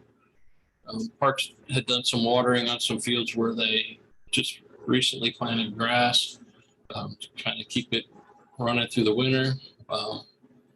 Regular park maintenance the best they can, cleaning up leaves in some areas. Keeping an eye on some of the places around here, the courthouse and FCRC and then health department for leaves. Some of the guys at the parks crew are working on getting their CDLs, and we did some work at the fairgrounds to improve the drainage around where the rabbit tent is. I think it's the north side of all of the buildings, sheds. They put up the tent that I think when it rains or they have their water running, they would kind of run inside the tent. So we reshaped it and they planted some grass in there. Hopefully it grows or it gets established pretty well before fair time. And then the rest of their work is doing inventory and evaluation time. Operation True doing Wildcard Creek Park Bridge, cleaning ditches on various roads, evaluations, and we still have that mechanic position open. And I should be getting close to presenting the position for a utility person in the office. So miscellaneous stuff, we've started the RFP process for EMS headquarters. I think some of us are going on a tour of Leavenworth Station tomorrow. We have a pre-submittal conference for the consulting teams to come and look at the EMS station on Wednesday. And that afternoon, they would go to see the dispatch center at the LAC.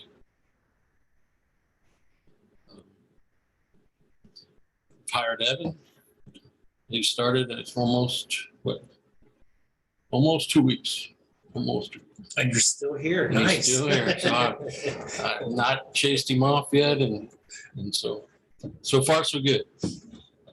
Transfer station last week, we put the scale in, or a week ago. It's in and working, no complaints, or I've heard none. You probably will now. Yeah. Maybe it makes everything way more. I don't know. No, that's just life, John. We all have to live with it. It's the scale's fault, right? Yeah, it's the scale's fault. I wish we could use that excuse. It don't work that way. Been working with SMH and KDHE on a stormwater compliance plan. That is waiting on me for the most part to draft a resolution before I send it to Clancy to review and approve. But that is our big kicker on getting the stormwater plan in place and enforceable, I think, to make it work where KDHE would be happy with it. Then evaluations. I do have just a quick note that December 24th, the transfer station will be closed at noon and will be closed all day on the 25th. So, any questions? New Year's Eve schedule on the transfer station. Oh, New Year's Day is closed. Okay. At some point in time, can we get a press release for that? Believe it or not, it's a big deal to people. Can you get on the press conference with Cindy on Monday? Those prices on there, that's why I kind of mentioned today, but we'll get it on. Okay. Get an email or whatnot set out too. Okay. Sounds good. Good, thank you. Thanks, guys. Come on, Barry. All right. Oops, did I just skip over a bunch of stuff? Yeah, Clancy, I must skip right past Clancy. It's just Clancy stuff. Oh, you're fine.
did this year. You know, I always get tag out west. And this year they didn't want to. I got points. Well, not gonna. That stuff going on.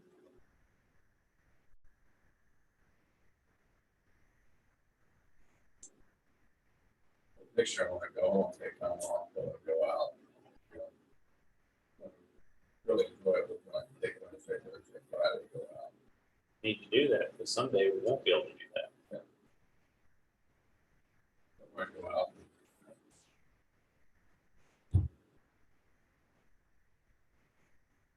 Kind of watch them a little bit. Hopefully they should start to come back out there. They were way down for the last 4 or 5 years. There's CWDs starting to come around, so that doesn't sound good. So that's what they had out there. They had CWD and they had Mount.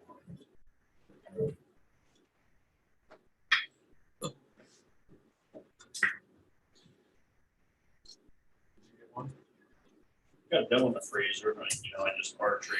Now the rifle's closed, I'll get back out for a couple more times.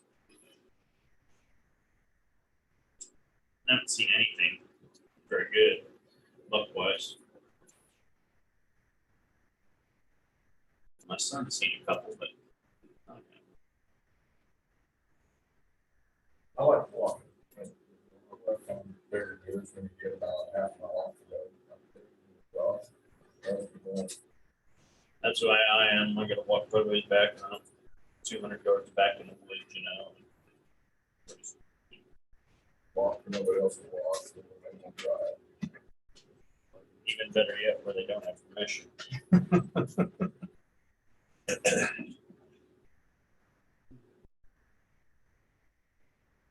Yeah, I don't think the numbers are around. The big deer.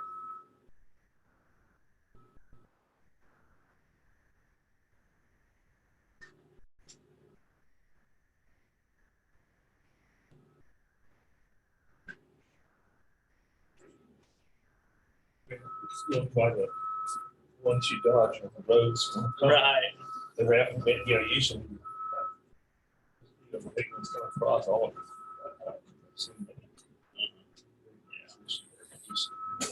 It's not little, go 2 or 3 ones chasing across. Right. Some of those big ones. Yeah, especially during Rutland are really run, especially, my drive-in, I always see them.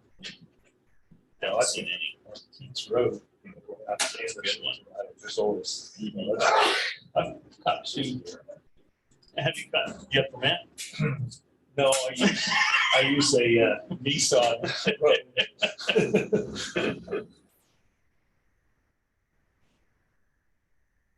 Oh, no, but Didn't hurt that's, Dan, no, it didn't hurt Dan. oh, no, that's a legal caliber. They bounce right back up and keep going. Oh, really?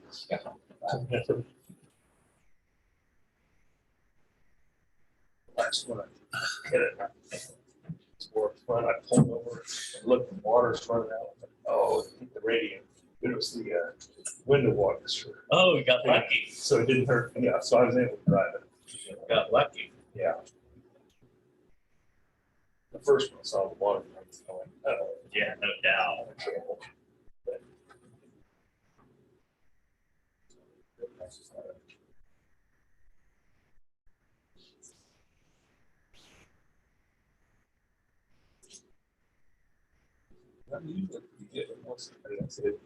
I've seen a lot.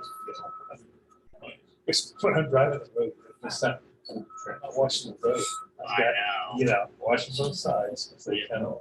That's for sure. I see one stop. You asked it. Another one coming. There's another one coming. There's John. Yeah, I didn't have any changes, so that's. Barry? Very.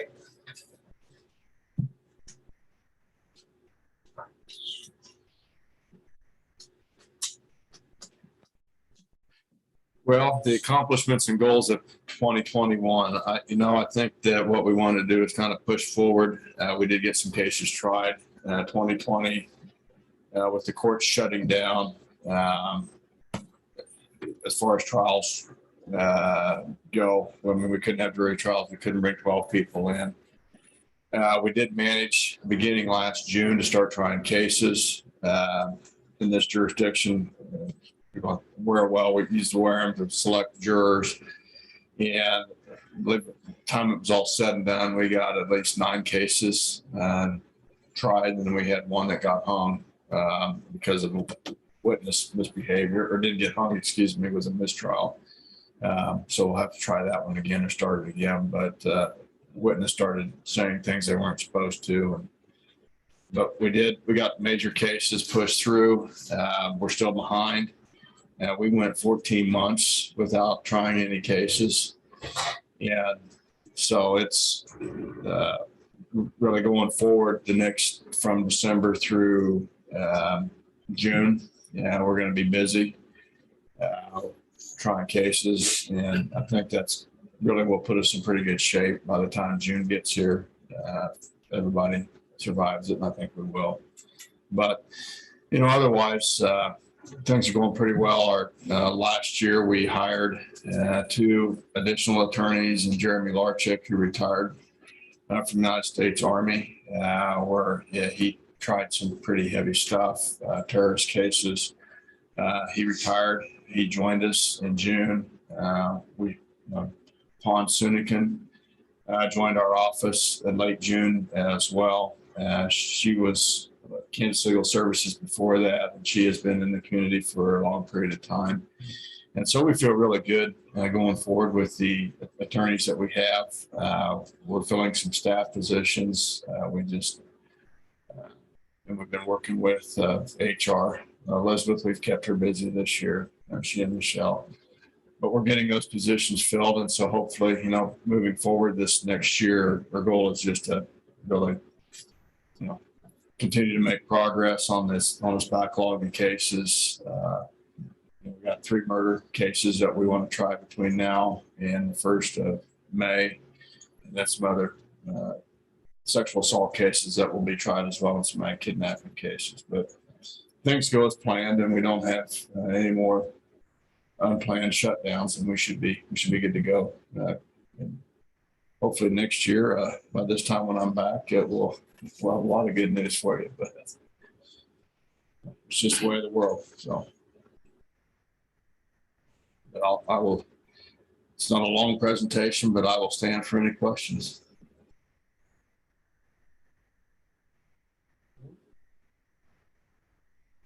I have nothing, so yeah, appreciate it. One of these days, I'll try to bring some excitement. No, actually, dude, we're good. You can keep that from your office. Yeah. Less is good. I would agree with that. Less is good. Thanks, Barry. Have a good week. Next, commissioners, you have Clancy at 10:40.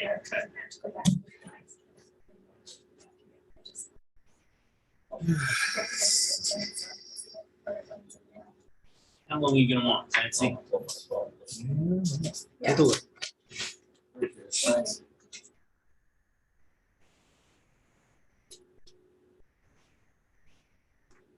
Somewhere between 1 and 20 minutes. Yeah, really. I'm thinking 15 minutes is probably enough. You gonna do it at the beginning? Yes. I'll see you at 1:15. Yep. You got my email? Yeah, I did. Thank you. Thank you.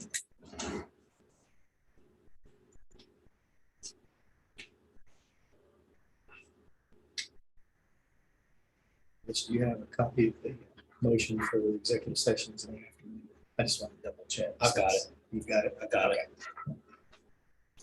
I need to bring it up. Saved it. I knew I was gonna need it again. Occasionally, I think ahead. It's only occasionally. You don't want to make it happen. No. People expect it. That's where I get into trouble. Pretty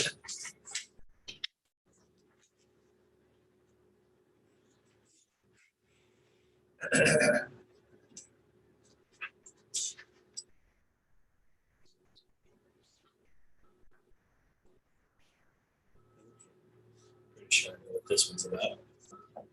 Thanks, Clancy.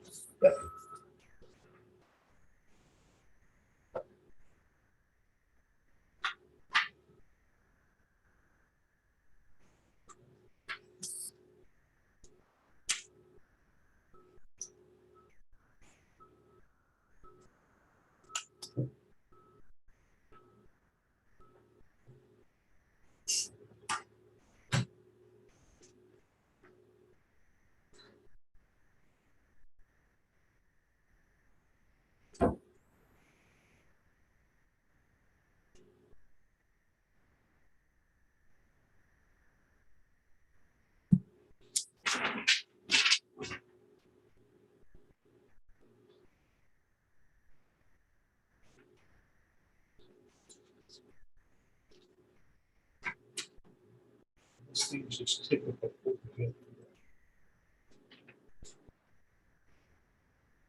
Is there any information in there that, Oh, there's some good oh, there's some information. good stuff.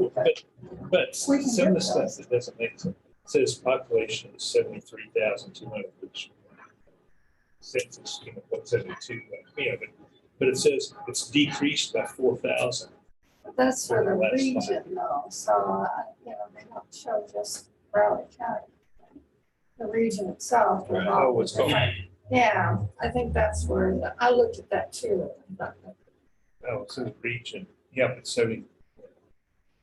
But then what I like about here, twice down, it says Riley, city of Riley, 954 employed, considering there's 990 residents. Because the unemployment rate's pretty low, isn't it? Yeah, really. A lot of kids. They have the city ordinance that abolished full child labor law. Yeah. Yeah. Everybody works. Yeah. It's an ambitious We'll group. live in this town. Even if it's 2 hours at the Dollar General store. Yeah, some of the numbers. But that's what, and I think this, that's when they did the comprehensive plan, they came out, well, these are the numbers for the city. And they didn't match up with anything. And tell them to go back, we talked about population been declining for 10 years, it hasn't,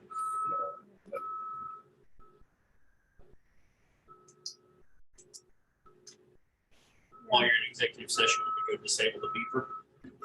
Yes. Go tell them to learn how to do it. What he's I mean, I understand they gotta move some stuff around, but I mean, it's like literally every 2 Well, minutes. that's what she said, lifting stuff off the roof, tearing off the roof, back and That's what. Whatever happened to just using a shovel and shoveling it off into a dumpster? Yeah. Just take them out of there and putting it into the dumpster. Yeah, why can't, they're shoveling. It's hard to make decisions when all you hear is me. Believe me, I've worked on a construction site, and I know Then you Yeah, hear it in your sleep. when I do sleep. Yeah, your neon light. do you have a neon light in your? No, it's not a neon light. This is like a stadium light. I Oh, put a cute. security light out there with the high density LED, HD, face of the sun. Right in the bedroom window. It's like, yeah, guys, yeah, great. I already don't sleep, but go ahead, shine a light in my face all night. That'll work. But you'll live in the city, it'd be a flash kind of thing from the bars and stuff. Not in the city.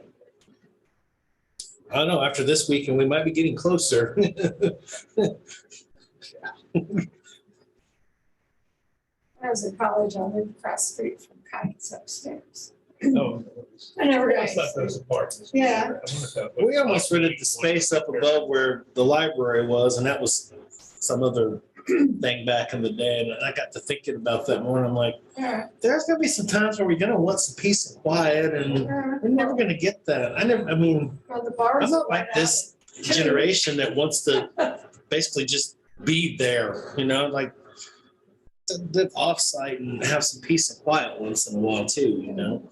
It was the summer. Thank goodness. That's what it's on. Stuff goes on in the summer though too.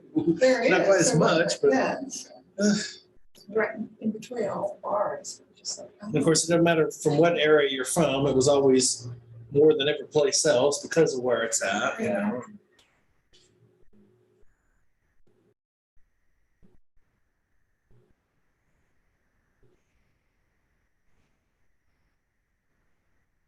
I like living out when it's quiet. Don't hear all this beep beep stuff. So it's not so much in here. I mean, it's like constant. Well, It's he's, like, good Lord. keeps hitting the curve. Goes forward and then he backs up again. He has to go back. He's back and forth, back and forth. Still. He doesn't want to get out in the street. So that's good. Maybe that should tell you something. Maybe there's a different process for that. It's too close to the curve. But $1 for every time I'm listening to this, I'd be tired. Is Charleston Wilson going back in there, you know, or somebody? I don't know, I assume so. I was assuming so too, but there has been lots of movement around places around downtown region here recently. Well, they've been there forever. I wouldn't think they would, but. Never say never.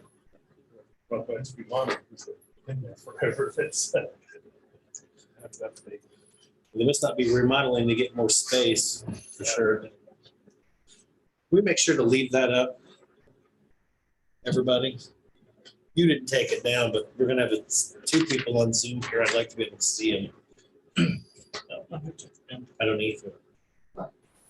That side part where you can see. Oh, yes. It's on.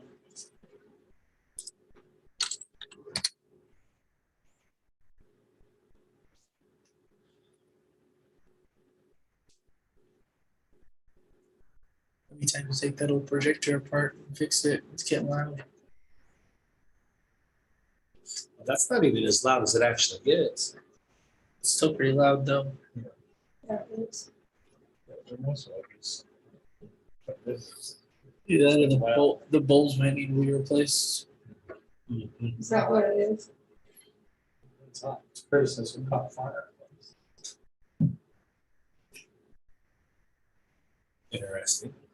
It's not sprinkler system. It's not- Goodness. Yeah, So, yeah, As long as it was out. it's not required. is it? It's over 3 stories.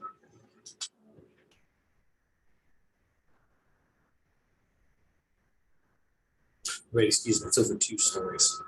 It's over 2 stories. Fire suppression system.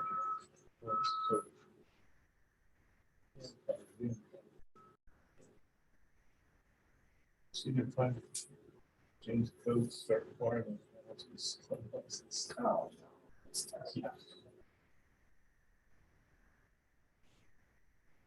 Who's doing that? I don't know. Yeah, some of the national codes, this was a couple of years ago. It's only required if you're building federal type housing, so it'd be on military bases. Yeah, that's sometimes somebody burns it on the stove and then soaks the house. Sucks the house. Yeah, that's cute. Don't think insurance rates cheaper.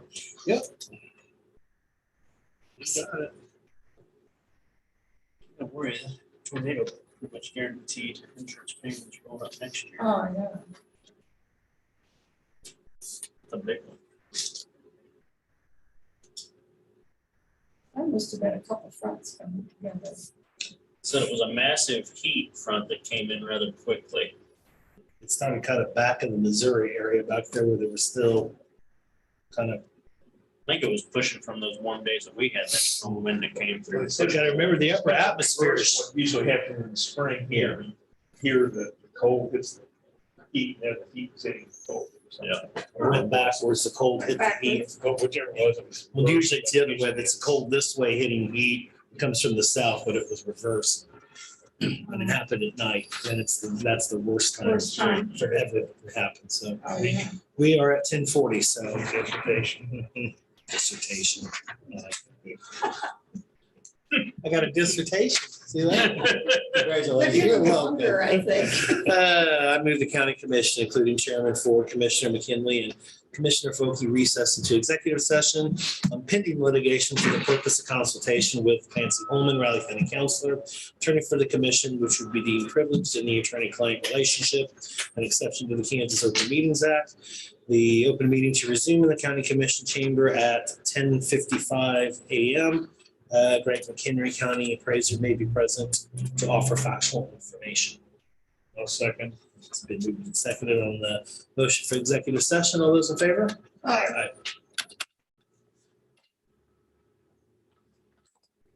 Well, I'm gonna talk to us. Yeah, just say,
Period. Okay. I move the Board of County Commissioners come out of executive session. I'll second. It's been moved and seconded on the motion. All those in favor? Aye. Also move that the record reflect action shall be taken consistent with consensus reached in executive session. Second. It's been moved and seconded. All those in favor? Aye. Looks like we got Tammy's coming back for some historical grants. Thanks, Greg. Thanks, Greg. Have a good day. See you, actually, we'll see you again at 2:15, won't we? Yeah.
It's really warm. Yeah, it is. After I was out walking and you get that cool air and you come in. I didn't think so earlier, but. No, we just generated a lot of hot air in the last Oh, is that discussion. it? Yeah. Steam heaters, when they're off, they let out that radiant heat. And on a warm day, you can tell it. It's the next best heat to wood heat, radiant. Grew up with that. Yeah, you can't beat wood heat, that's for sure. It soaks in, doesn't it? Mhm. The whole structure just absorbs it and Not the heat that just kind of rises and then kind of stays at level. It's heavy.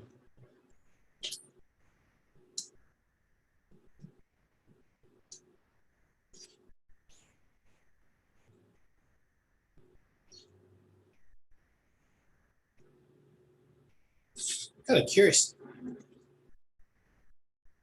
You're presenting this. Is that more of an HR matter? Well, Alana. Yeah, I saw that over the So weekend. I She helped- did. Yeah. So I helped her with her numbers and Oh. I just volunteered basically because I didn't want her to be worried about it. I'm sure Elizabeth would have too, but I think I just volunteered first, so. Okay. Short. That's what I was wondering. That's a little different. I was curious if she had. I looked at the basis of it and I thought, this looks more HR than anything. And she did have their baby girl Oh, on. did she? Yeah, over the weekend. Oh, okay. I I had had a really little cute setup, a little sunflower outfit, and dance around the sunflower. Oh, I It was can really see cute. that, yeah. Really cute little. So babies, everything's look good. Yeah, both mom and baby are doing good, sounds like. Good.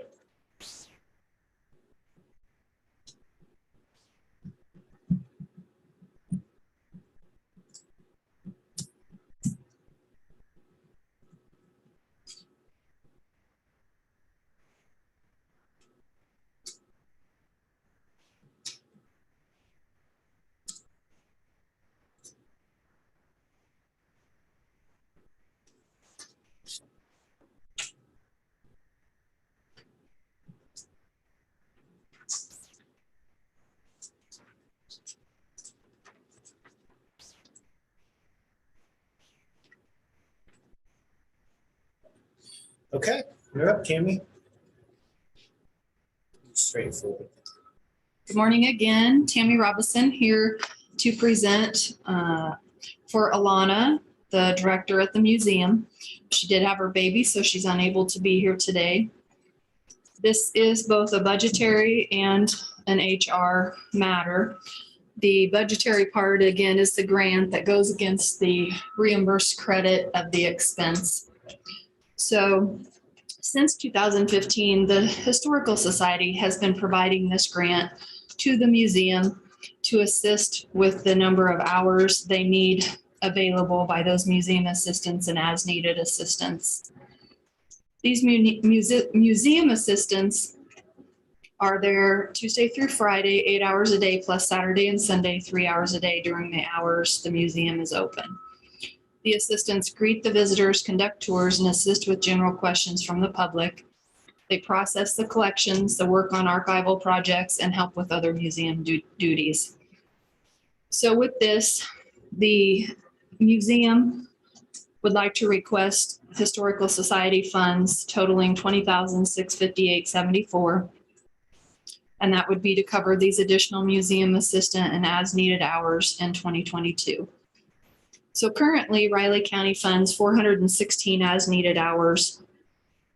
However, they require 1,768 hours for those duties that I listed above. So this would fund an additional 1,352 hours.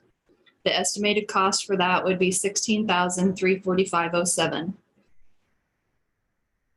These are not benefit eligible positions. So the only thing that would be paid on these are Social Security, Medicare, and unemployment tax. And then in addition, the museum assistant, who is a benefit eligible position, we fund 728 hours. However, they requested 936 hours be covered. So with that, they need to have an additional 208 hours covered for that museum assistant. Those total costs, which again do include the benefit package, would be $4,313.67. So those two numbers total the $20,658.74. Alana will manage this to ensure that all those as needed museum assistants who are not benefit eligible work less than that 1,000 hours, which will keep them under those requirements. There is no cost to Riley County, as the Historical Society would cover all of the wages and the benefits for these positions. And so with that, Alana is recommending that you accept this grant from the Historical Society.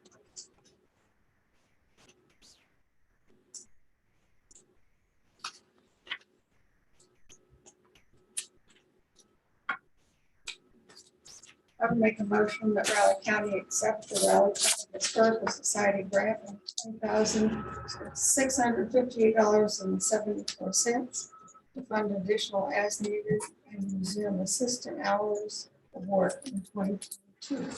No second. It's been moved and seconded on a motion to approve and accept the Riley County Historical Grants Society grant, of $20,658.74 to fund additional as needed and museum assistant hours for work in 2022. All those in favor? Aye. Thank you. Thank Thank you, you. Tammy. Next, commissioners, you have Amanda Sneller at 11:15.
Bad.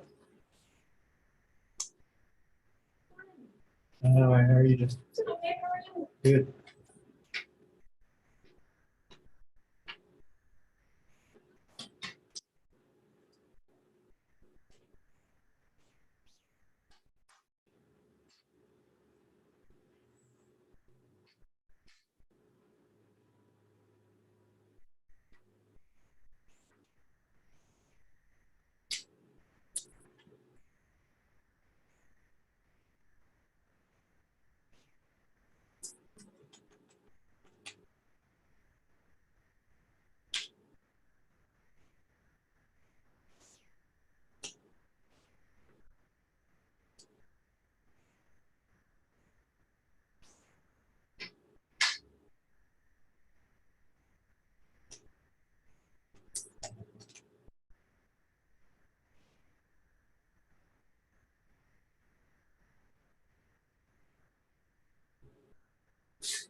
It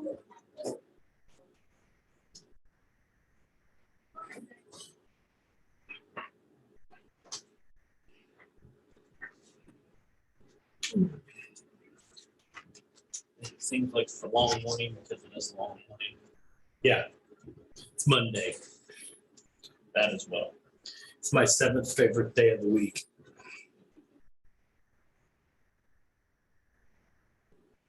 Everybody have to agree with that. Although I'll take every one of them I can get.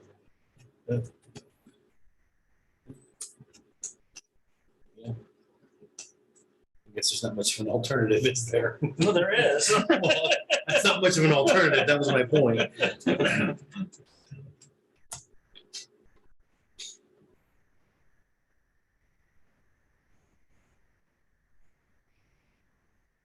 You know, I never understood why Friday the 13th is such a bad day. You'd think Monday the 13th would be a worse day.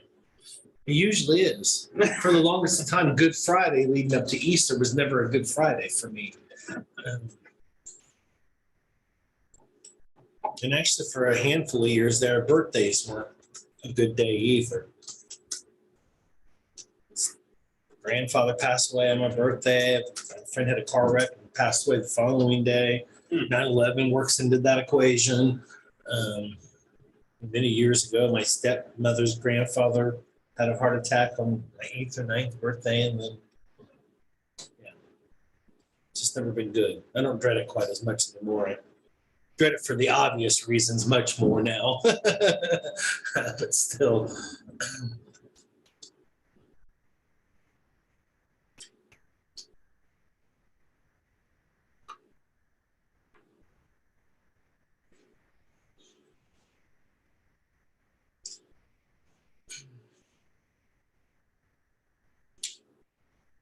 Any word on the football player that was involved this weekend? That's that I heard they had released names. I heard the name.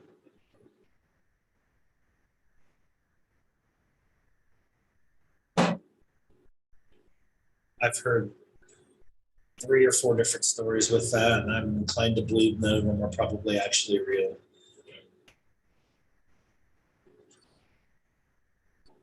I will say one thing that probably does is it heightens our argument for the need for facilities. Thought of Yeah. as well. Yeah. Kind of worked out geographically speaking that the current substation was right next door, but Thought of the same thing.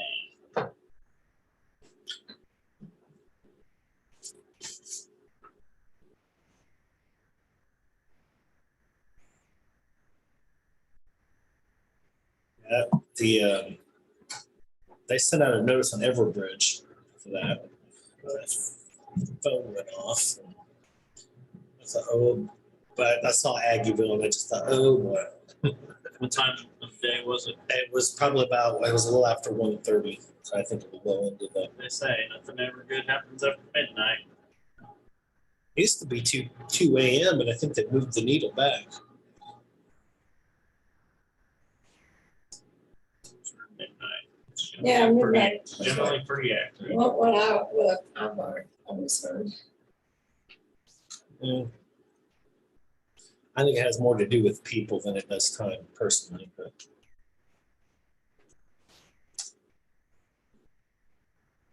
Oh, of so course, you also got to remember, and you would think, it was graduation weekend. You'd think the overall general atmosphere would be a little bit more jubilant and happy, and it just doesn't work that way, I guess.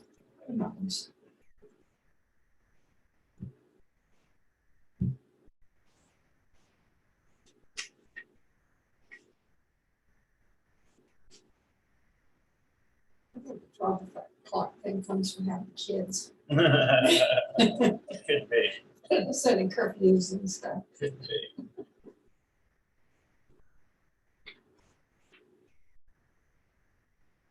Are we down some? Okay. It's one thing I don't have to worry about it. By the time you get up to the podium, we should all be ready to go here, yeah.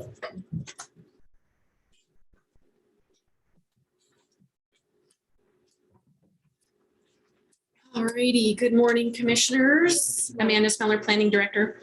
So I have before you this morning a couple of additions to our planning and development current fee schedule.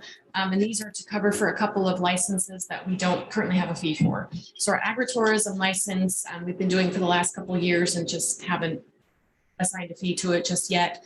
And of course, the short-term rental licenses, as we've all been talking a lot about lately, is a new process and of course doesn't have a fee just yet.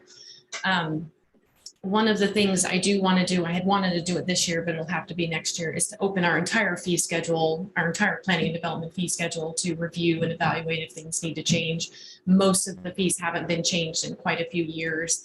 And not that we would ever charge anywhere near enough to cover the time it takes to do all of these things. I know we can't do that, but we'll just need to evaluate all the work that does go into some of these fees to see if we need to make any adjustments. But in the meantime, again, I wanted to bring this before you folks to prepare for the license, especially the short-term rental license applications we're likely going to be getting here after the start of the year. So get that assigned. So that, again, that's what I have this morning. So I'm proposing, and again, it's definitely up for conversation, but I'm proposing $200 for that initial agritourism short-term rental licenses with a $100 renewal fee for each. Again, they're good. They're good for a year, so they are renewed annually, and we have to do the same process for the initial application that we will for each renewal. There's a certain, information that folks will have to submit to us that we need to review, and then each year we will have to go out to the short-term rental and ensure all of the criteria that we have recently adopted is still being met, and that everything is going according to our regulations. So that's kind of where we place those. Again, definitely up for conversation. But again, wanted to get this before you folks in preparation for the new license coming up. Any questions? Yeah, what does the agritourism license include? So it's, so we have one right now, and those are the silos. I wish I brought a map with me. The Farley's owns that silo building. Yeah. So basically it's, if you have, it's essentially like, a little rental unit, but it's in relation to agritourism. Folks are going to come out and maybe be involved in, the workings of the farm, kind of, do things like that or learn things like that or be involved, something agricultural tourism related. I thought that space was up for rental. It is, Okay. yes. That You could actually use it to have an correct. event or Correct. I think Yes. somebody has done weddings or something like Right. that out there. Yes, it's kind of an event center that's related to the Right. agri use of the facility. So it's like the Lazy Tea Ranch is that kind of same idea. I think we have a couple others.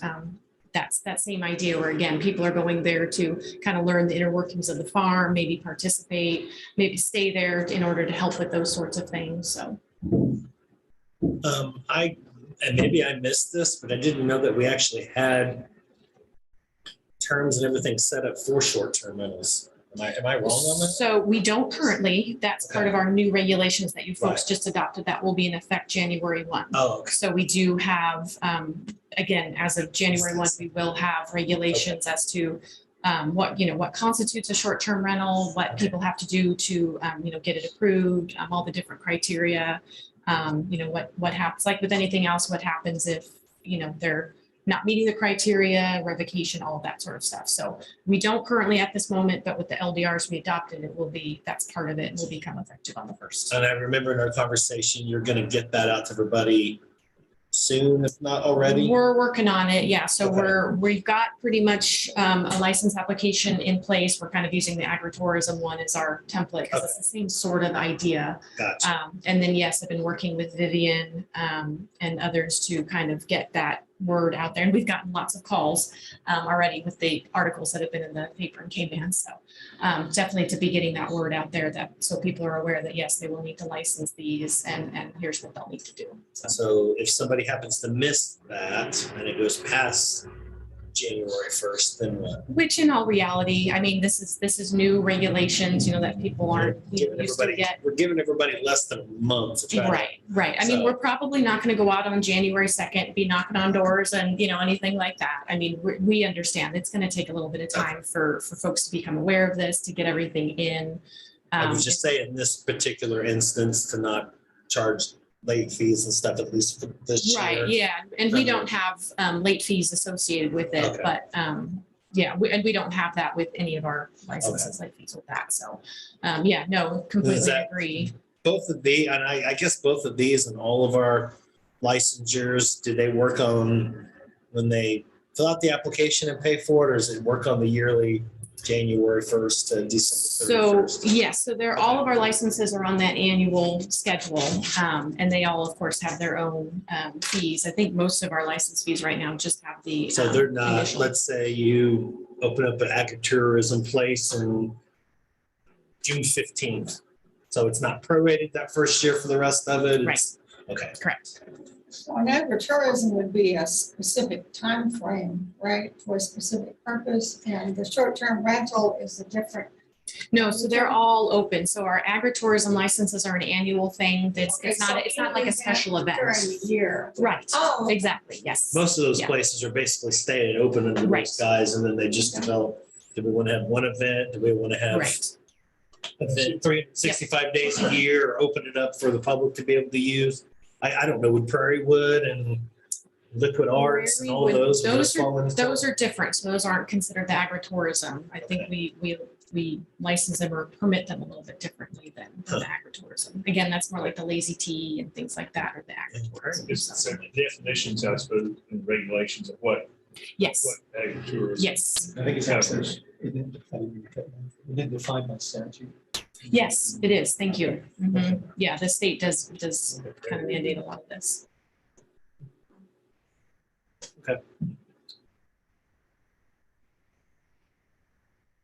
So in essence, So if somebody wanted to have a big 4th of July event, they wouldn't have to get a permit for fireworks in addition to the agritourism? So it kind of depends. So if they have their kind of their blanket agritourism license that includes all of that, they're covered. If somebody, we also have what's a special event permit, and that's different from the licenses. That's your one time, here's what I'm, like if just any, unlicensed sort of thing was going to have, your 4th of July party sort of thing, that would be a special event.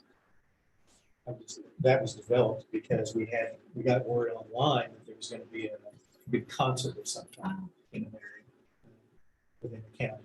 And it became apparent based on internet chatter that if this thing did come together, it was going to be a large number of people. And so it was developed to provide things like waste facilities, arrangements for crowd control, that kind of thing. And ended up, we had discussions, I guess, with people who were thinking of doing one way or another. And once that was in place, then they saw that it was practical for them to put it on. It wasn't an attempt to stop something like that. It was just to say, if you're going to do that, these are the regulations you need to follow. So it sprang from that. So that's a special event. That's a special event. That could be just a one-time thing that involves a huge crowd. They also have a music festival. So I'm just trying to figure out the difference between the two. this is more, that's the primary difference for that is it's, nobody's coming forward saying, here's a business. They're saying, I'm going to have this festival or fair or whatever. And familiar with who's operating it or what kind of arrangements they've made for, let's say, traffic, sanitation, that kind of thing, particularly if they're near residential area. So.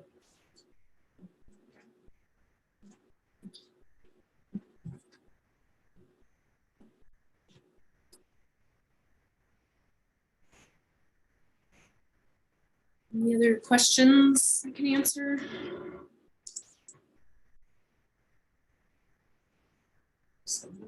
got a specific time frame when you'll be bringing back the entire fee-related schedule back? I don't. I'm hoping maybe middle of next year, to kind of start having those conversations.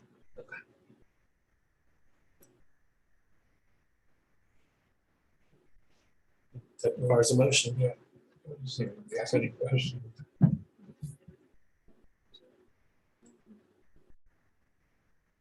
I would move to approve amending the planning and development fee schedule to add fees for agritourism, and short-term rental licenses. I'll second.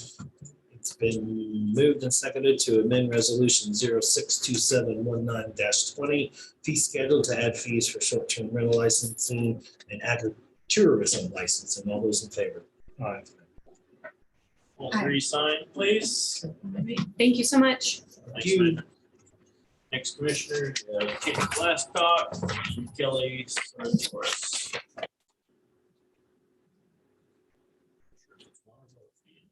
Yeah, I don't either.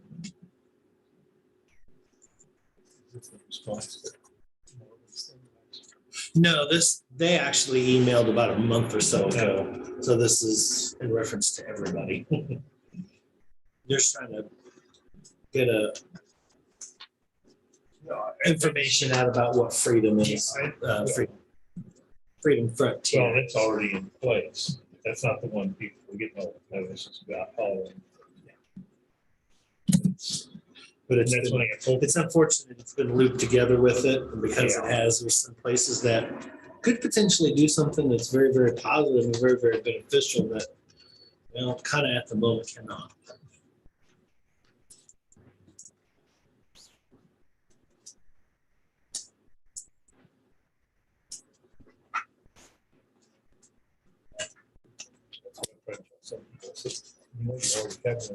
Yeah. It's a different one, and that's why I don't know if it'd be willing to. I've listened to professionals on that to say if it would be a benefit or not, but looking through it, it looks like they're basically both kind of mirrored of each other. So to me, it'd just be duplication, but something specific might come up to where there's a little bit of difference or variance. The key is unless you have local control. That's a lot of nonsense. You like.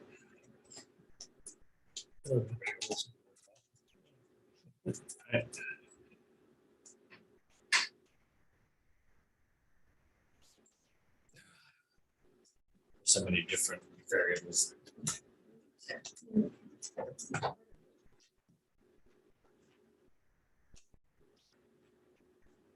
I looked at all the other information and thought, well, we're already doing this through Heritage. Yeah.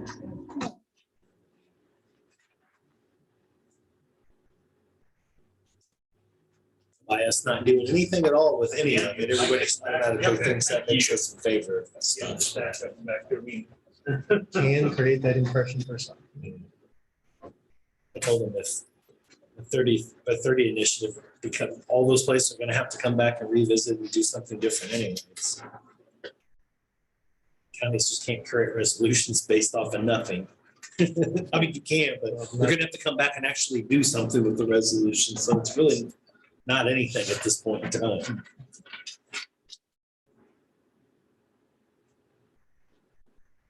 So this is mainly information. Correct. Yeah, we're not, there's We're not nothing. asking us to do anything. As of the moment, it may not be anything, because I don't see anybody up there.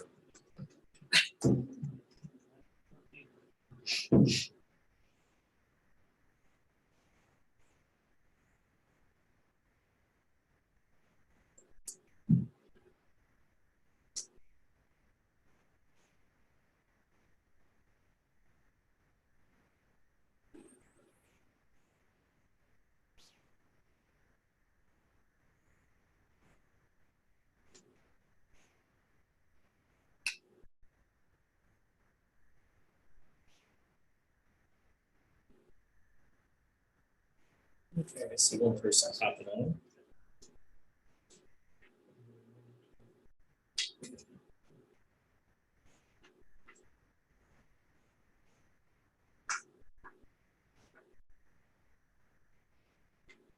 Morning, Kelly. Good morning. How are you? I'm great, thank you. I'd say it's nice to meet you in person, but we'll just do it virtually. Is that okay? That sounds terrific. Okay. It's actually 11:30, so we have you slated for there. If you want to go ahead and get started, you feel free to. I think we've got it shared on our screen. You all look very far away. Okay. Yeah, All we- right. or we've got one camera and it's back towards there, so, but we can hear you and see you fine. Okay, great. Well, thank you for the opportunity to be here today. I'm sorry it's not in person. That's okay. And Kent Glasscock is scheduled to join us. He's trying to get from one meeting onto this one, so he. That sounds like Kent. Well, I used to, 20 years ago, I worked for Kent, and it used to be my job to get him there on time. Here he comes, right here. There he is. Kent, I was just saying hello.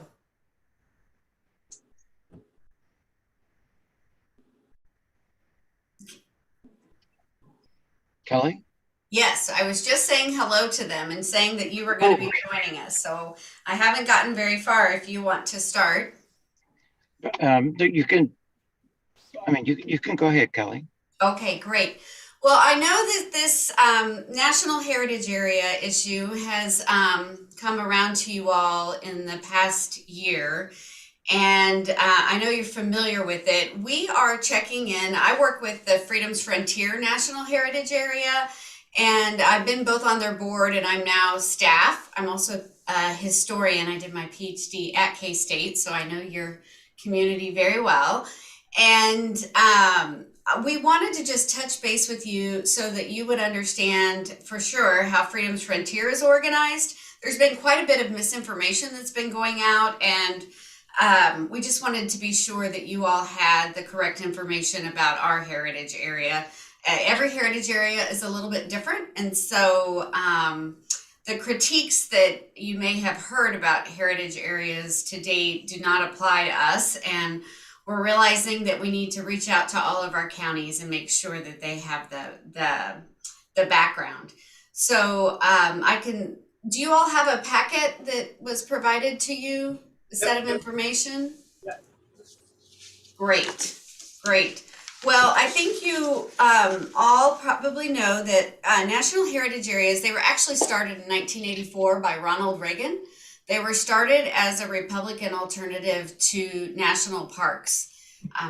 President Reagan liked the economic development that comes with a national park, and he liked the recognition of history and the vistas and the landscapes.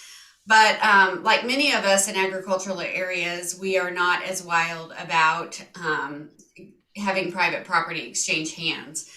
And so Freedom's Frontier was actually signed into law in 2006 by President George W. Bush. And then the last 6 heritage areas that have been approved in this country were approved by Donald Trump. So this has been an initiative that has always been bipartisan.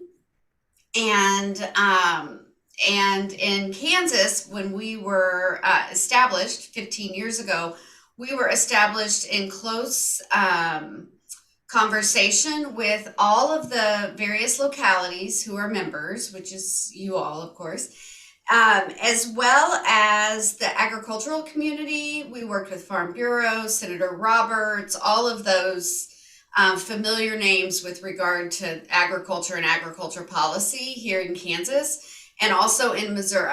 As you know, Freedom's Frontier recognizes the important role that Kansas and Missouri both played in how our Civil War began here in the United States. And then it also recognizes pioneering Native Americans as well as the enduring struggle for freedom. So places like Brown versus Board of Education, the Negro Baseball Leagues, all of those museums are within our area. So we really are about economic development and remembering our heritage and our history here in Kansas. And our economic development, as you may know, is the kind of economic development that comes when people come to town and stay overnight and eat at your restaurants and visit the museums and the historical sites. So we do a lot of promotion of all of our historical sites. We now have over 300 in Kansas and Missouri. And we actually have a brand new app, which you can download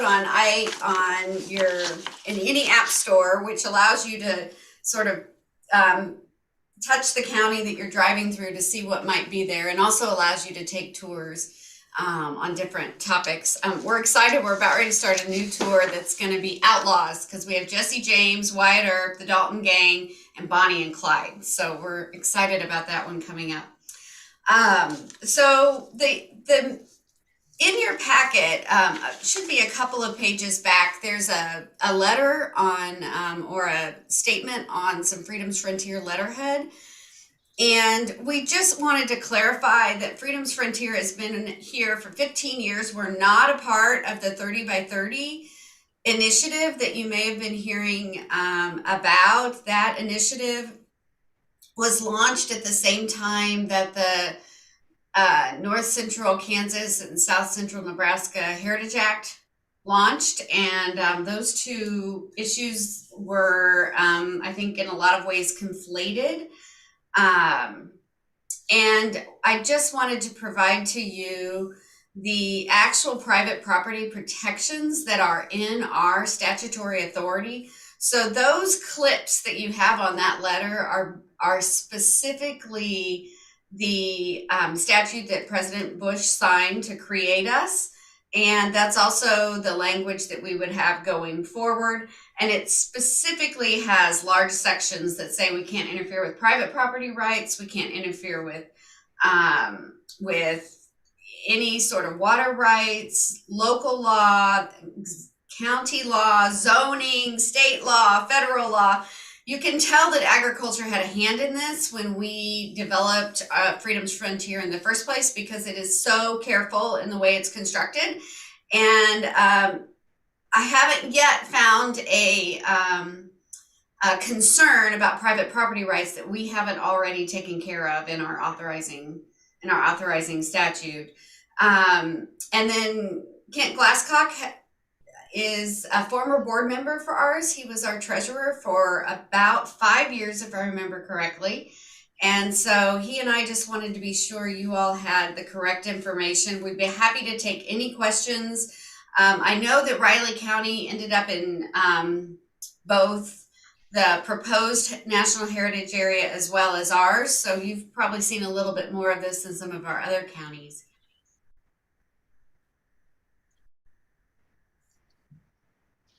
Questions, thoughts so far? Yeah, Kelly, you said that this act opted us out of the national park system. Is that what, am I understanding that correctly? Well, we are, so when you create a heritage area, you have to have, really what they're doing is authorizing us to receive federal funds to spend on we're not allowed to own property, so we spend it on publicity and support for our local museums. But we are a line item in the federal budget, and we are under the National Park Service budget. We're in the Department of Interior under the National Park Service. And we do turn in our management plan to the National Park Service, but our management plan is defined by our local members. And the other piece I should point out right now, the biggest misunderstanding about Freedom's Frontier is that there's been a statement that every county was opted into this heritage area without any property owner's permission. I'm sure, have you heard that before? Yeah, actually I have. Okay.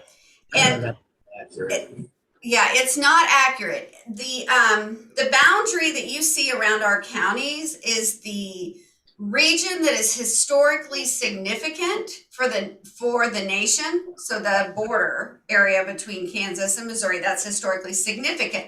So if the county is in that border, a property owner, museum, or historical site is eligible to become a partner, but no property, no museum, no historical site, no anything is actually a part of Freedom's Frontier unless we receive a letter and you fill out our forms.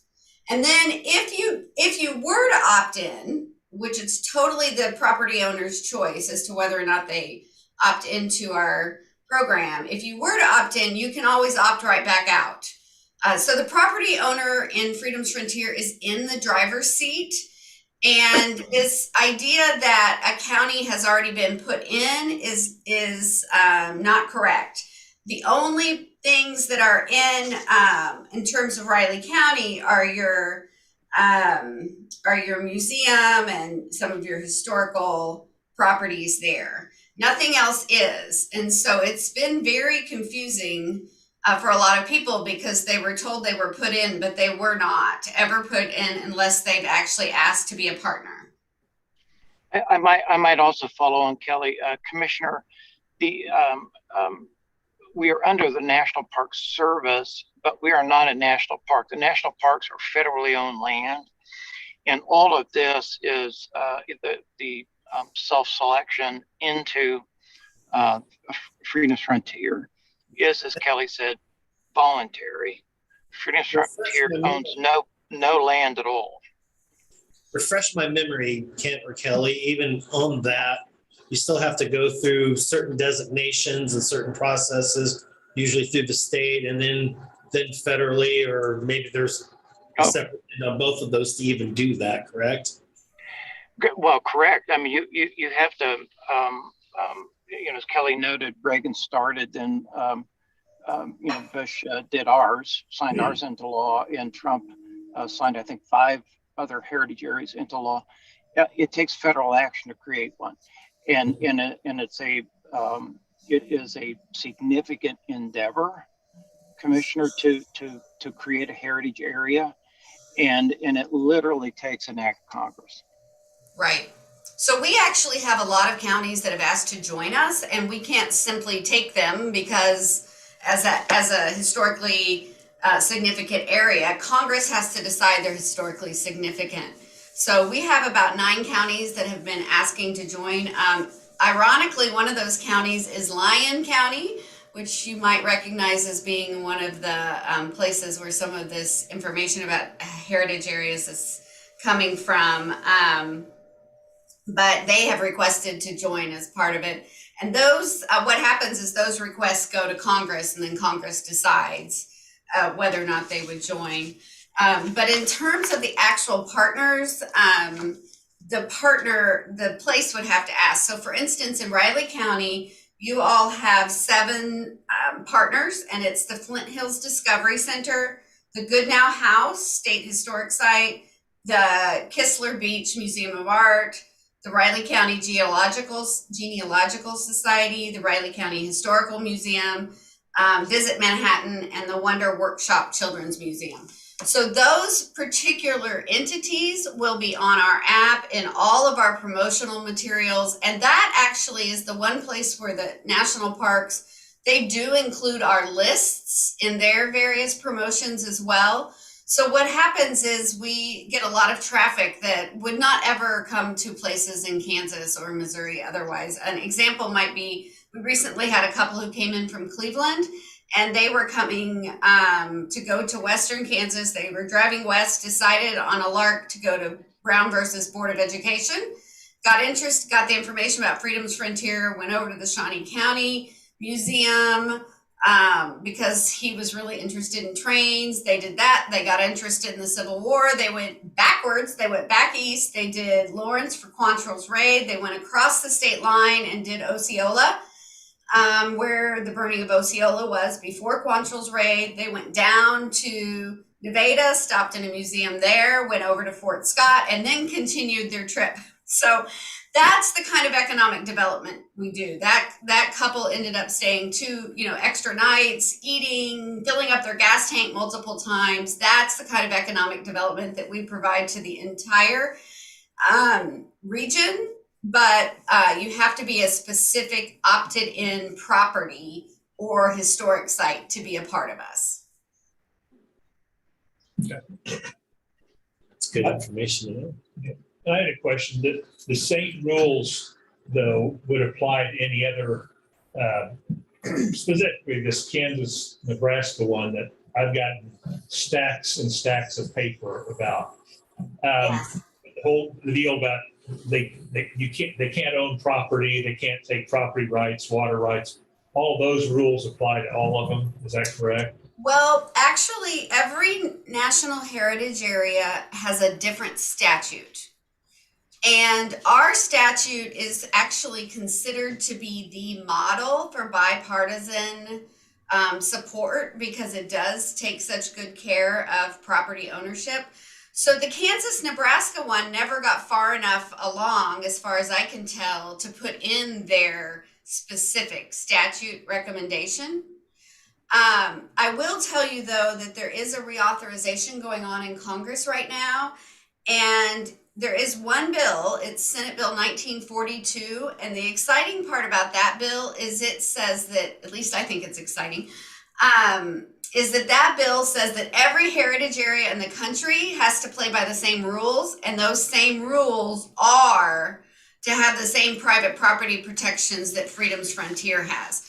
So that Senate Bill 1942 actually solves any of the concerns that are out there, because it makes it, it requires every heritage area to play by the same rules and to take care of private property rights, hunting and fishing rights, water rights. All of those pieces get taken care of with that new bill, and it doesn't go heritage area by heritage area.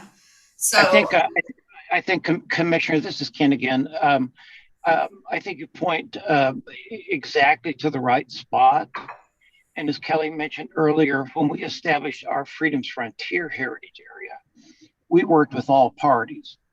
It was a bipartisan effort, rural, ag, urban interests, and not all heritage areas approached the issue as did we. I think the Nebraska deal, I've just read a little bit about it. I think it was much more ad hoc and had a single sort of organizer kind of behind it to push it. It did not approach that situation as we did 15 years ago. I mean, this thing was carefully balanced, to make sure everyone's interests were served at the same time that we celebrate our rich heritage in the state in terms of we were the Freedom's Frontier. Kansas was, and it is still.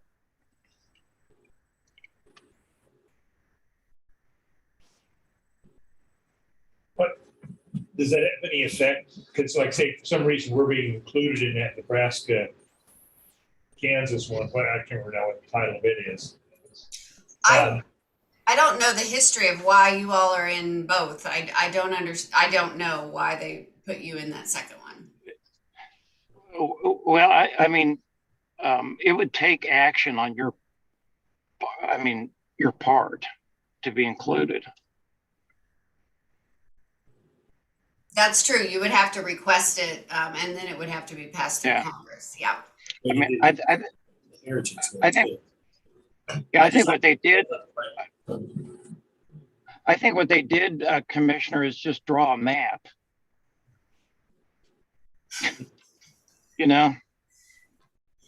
Well, our napkin or something. Heritage one is more Kansas.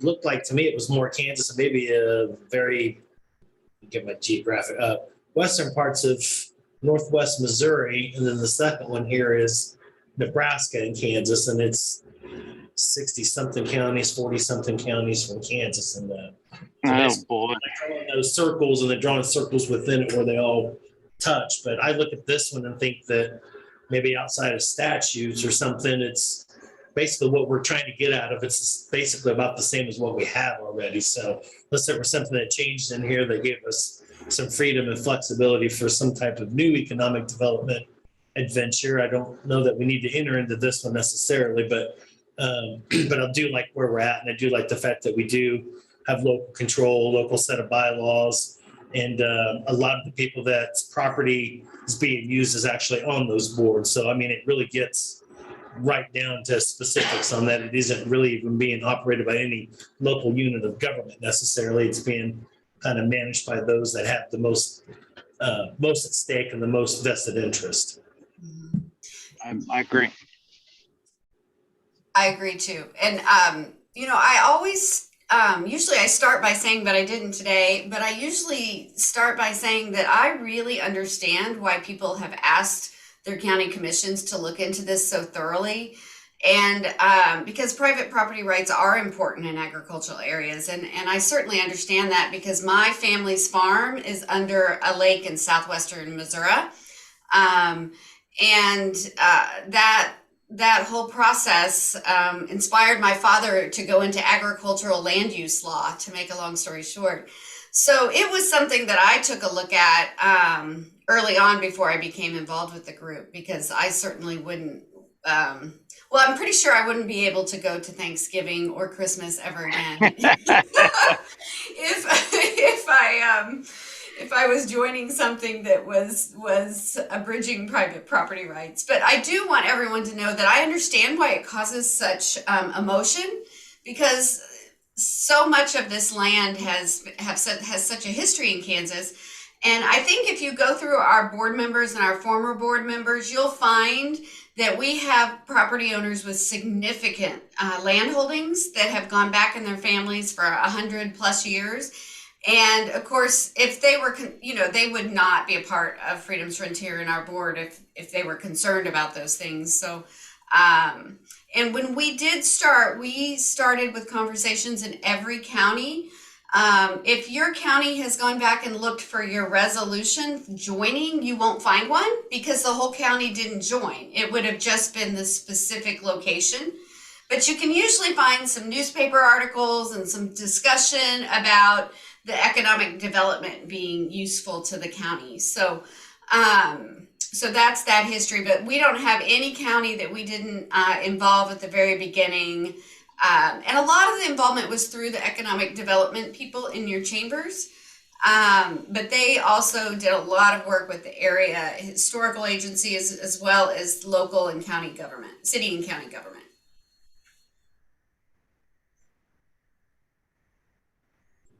Okay. Anything else?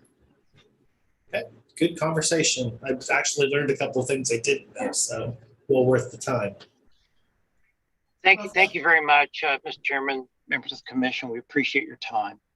Yes, we appreciate your work and efforts on development of economic development for good and useful purposes, and to keep displaying our rich traditions and histories that are incorporated into it. So I appreciate it. Amen to that, sir. You bet. Take care, everyone. Thank you. Thank you. Thank you all. We appreciate your time. Thank you. We appreciate yours as well. Bye-bye. Okay, commissioners, next you're back at 1:15. Okay. Onslaught of executive sessions. Where's lunch at today? You didn't get the email? Did not. Oh, you're paying for lunch today for all of us. You didn't hear that? What a guy. Well, no, isn't that nice of me? No, that's not the case because Catherine told me she brought her lunch. Yeah, I brought my lunch. You didn't get the email? So did I I. didn't get invites from people. Oh, wait a minute. That was my email, so it's just for me. But who did you send it to? Is it Quinn? Apparently nobody, apparently. Send to himself. Okay, commissioners, we're back here, 1:15. I got a question, 30 by 30 this Saturday evening. I just heard about this. What's that whole thing about? My brother's wedding. I came up at the pancake feed on Saturday morning. Yeah, I know about it. The senators know about it. It's coming. Moran and that man, they all know about it. It's coming. Is it? Yeah, it's something either through the Department of Interior is coming, but I got the indication that even that deals with more of kind of like forestry issues and a couple other things. So I don't even know. Well, they're saying they went 30%, but doesn't the federal government already own 26% of it? Well, here it's going to be tough because only 55% of the actual property is actually privately owned at this point in time. So yeah, I'm just looking and looking, I couldn't find it. No, he didn't submit it. okay. So these are EMS accomplishments. I had forwarded you his goals, but he didn't, he put these in Review Cloud, which is what we use for our performance reviews for everyone else in the county. Oh, okay. And so you don't have access or use Review Cloud. So now I printed them out and now you have the accomplishments. for Oh, you. thanks. I was looking, I don't know where Yeah, that is. I appreciate you pointing that out. Yeah, I thought that might be all he submitted, but I had to track it down in the right place. So. Thanks for bringing it over. Yeah, I absolutely. You appreciate have an email copy as well, but I thought it just happened in an hour. Yeah, thank you. I was looking for that.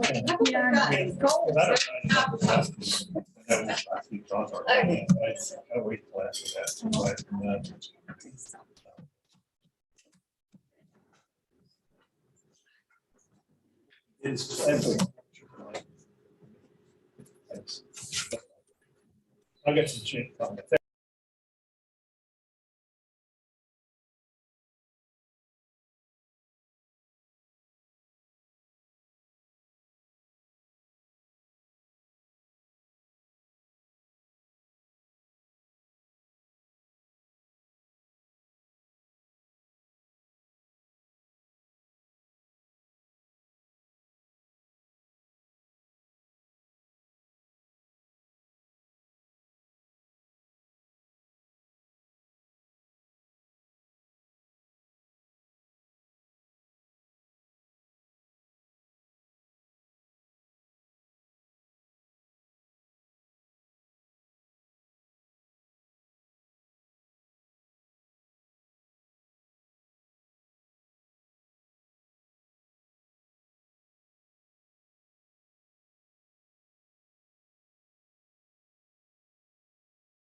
I'm able to do that. Thank you. I'm back. He is en route. Okay, so it is unmuted now. Okay. That's Keep about all your all- personal that's about all I comments to need. Clancy to yourself. Tell them this very joke. I'm easy going. Yeah. The stories I have to tell. Huh. But we're unmuted, so I won't tell them. Okay.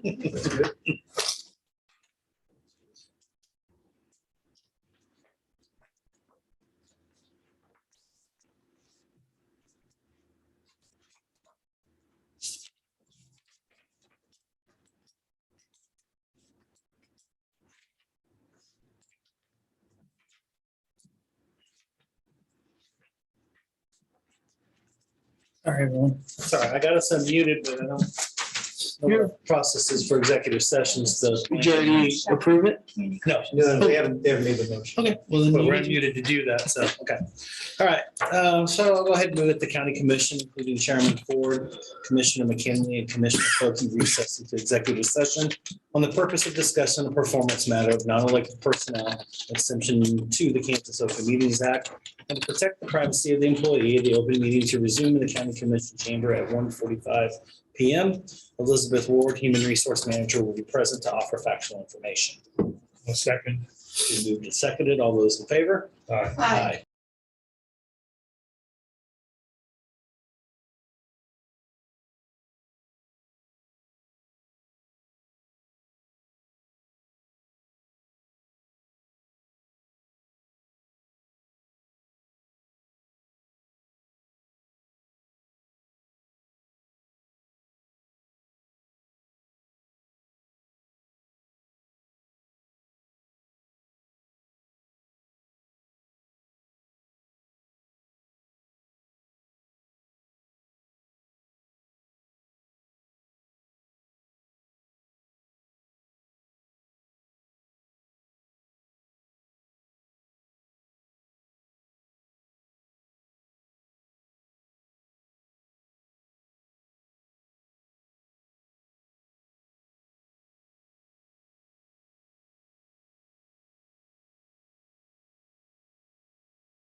There you go.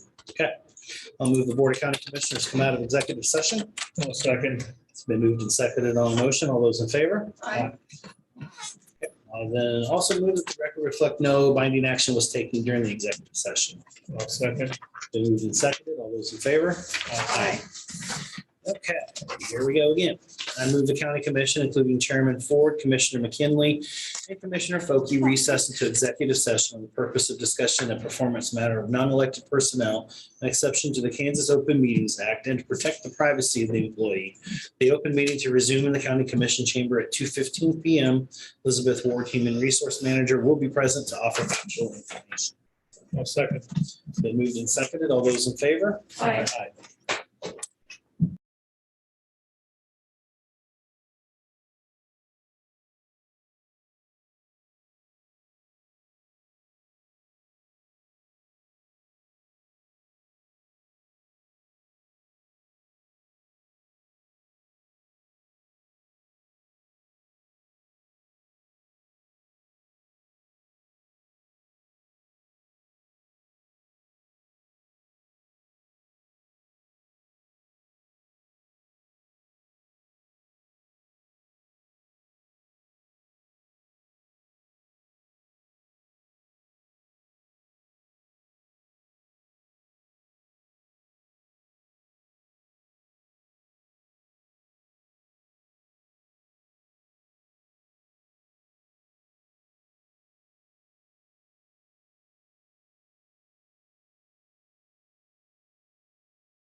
So you got to. Go for it. Okay.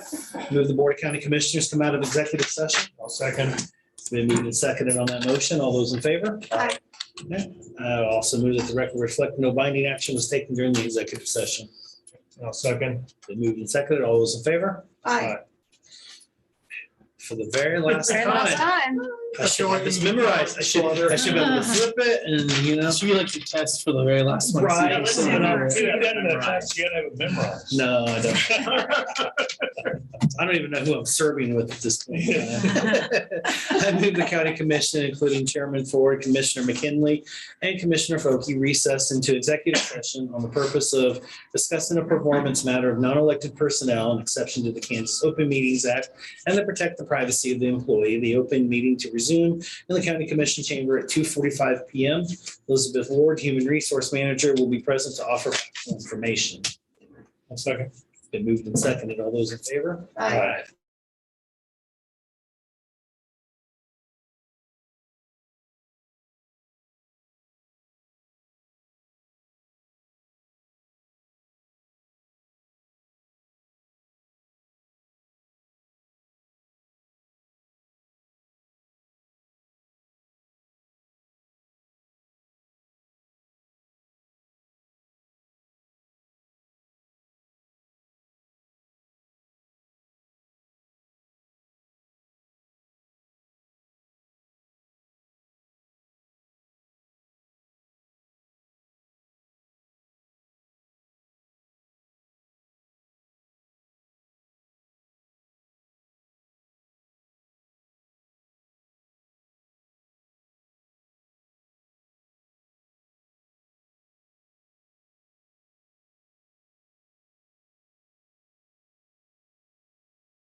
That's the routine.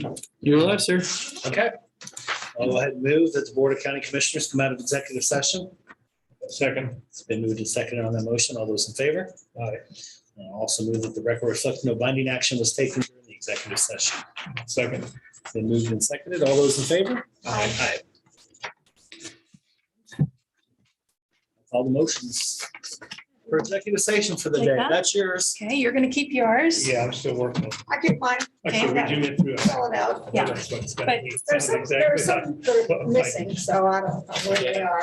Okay. Like Good news is I was museum director. different She stage. didn't have, well, she didn't have one. Remember, she's. Well, I can't- so I she- was 80 we're good that with started. that. I mean, Yeah, I'm just, I should have a Let normal, me know if you need me to. normal life expectancy. Get It's it just organized. have to go through girl, it- things like this occasionally.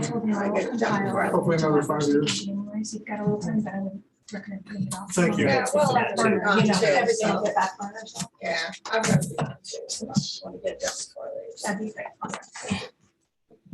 Okay, Elizabeth, Sir. anything to add? No, sir. Okay. So, it's been a long day. Long Monday, so I don't, yeah, it really has.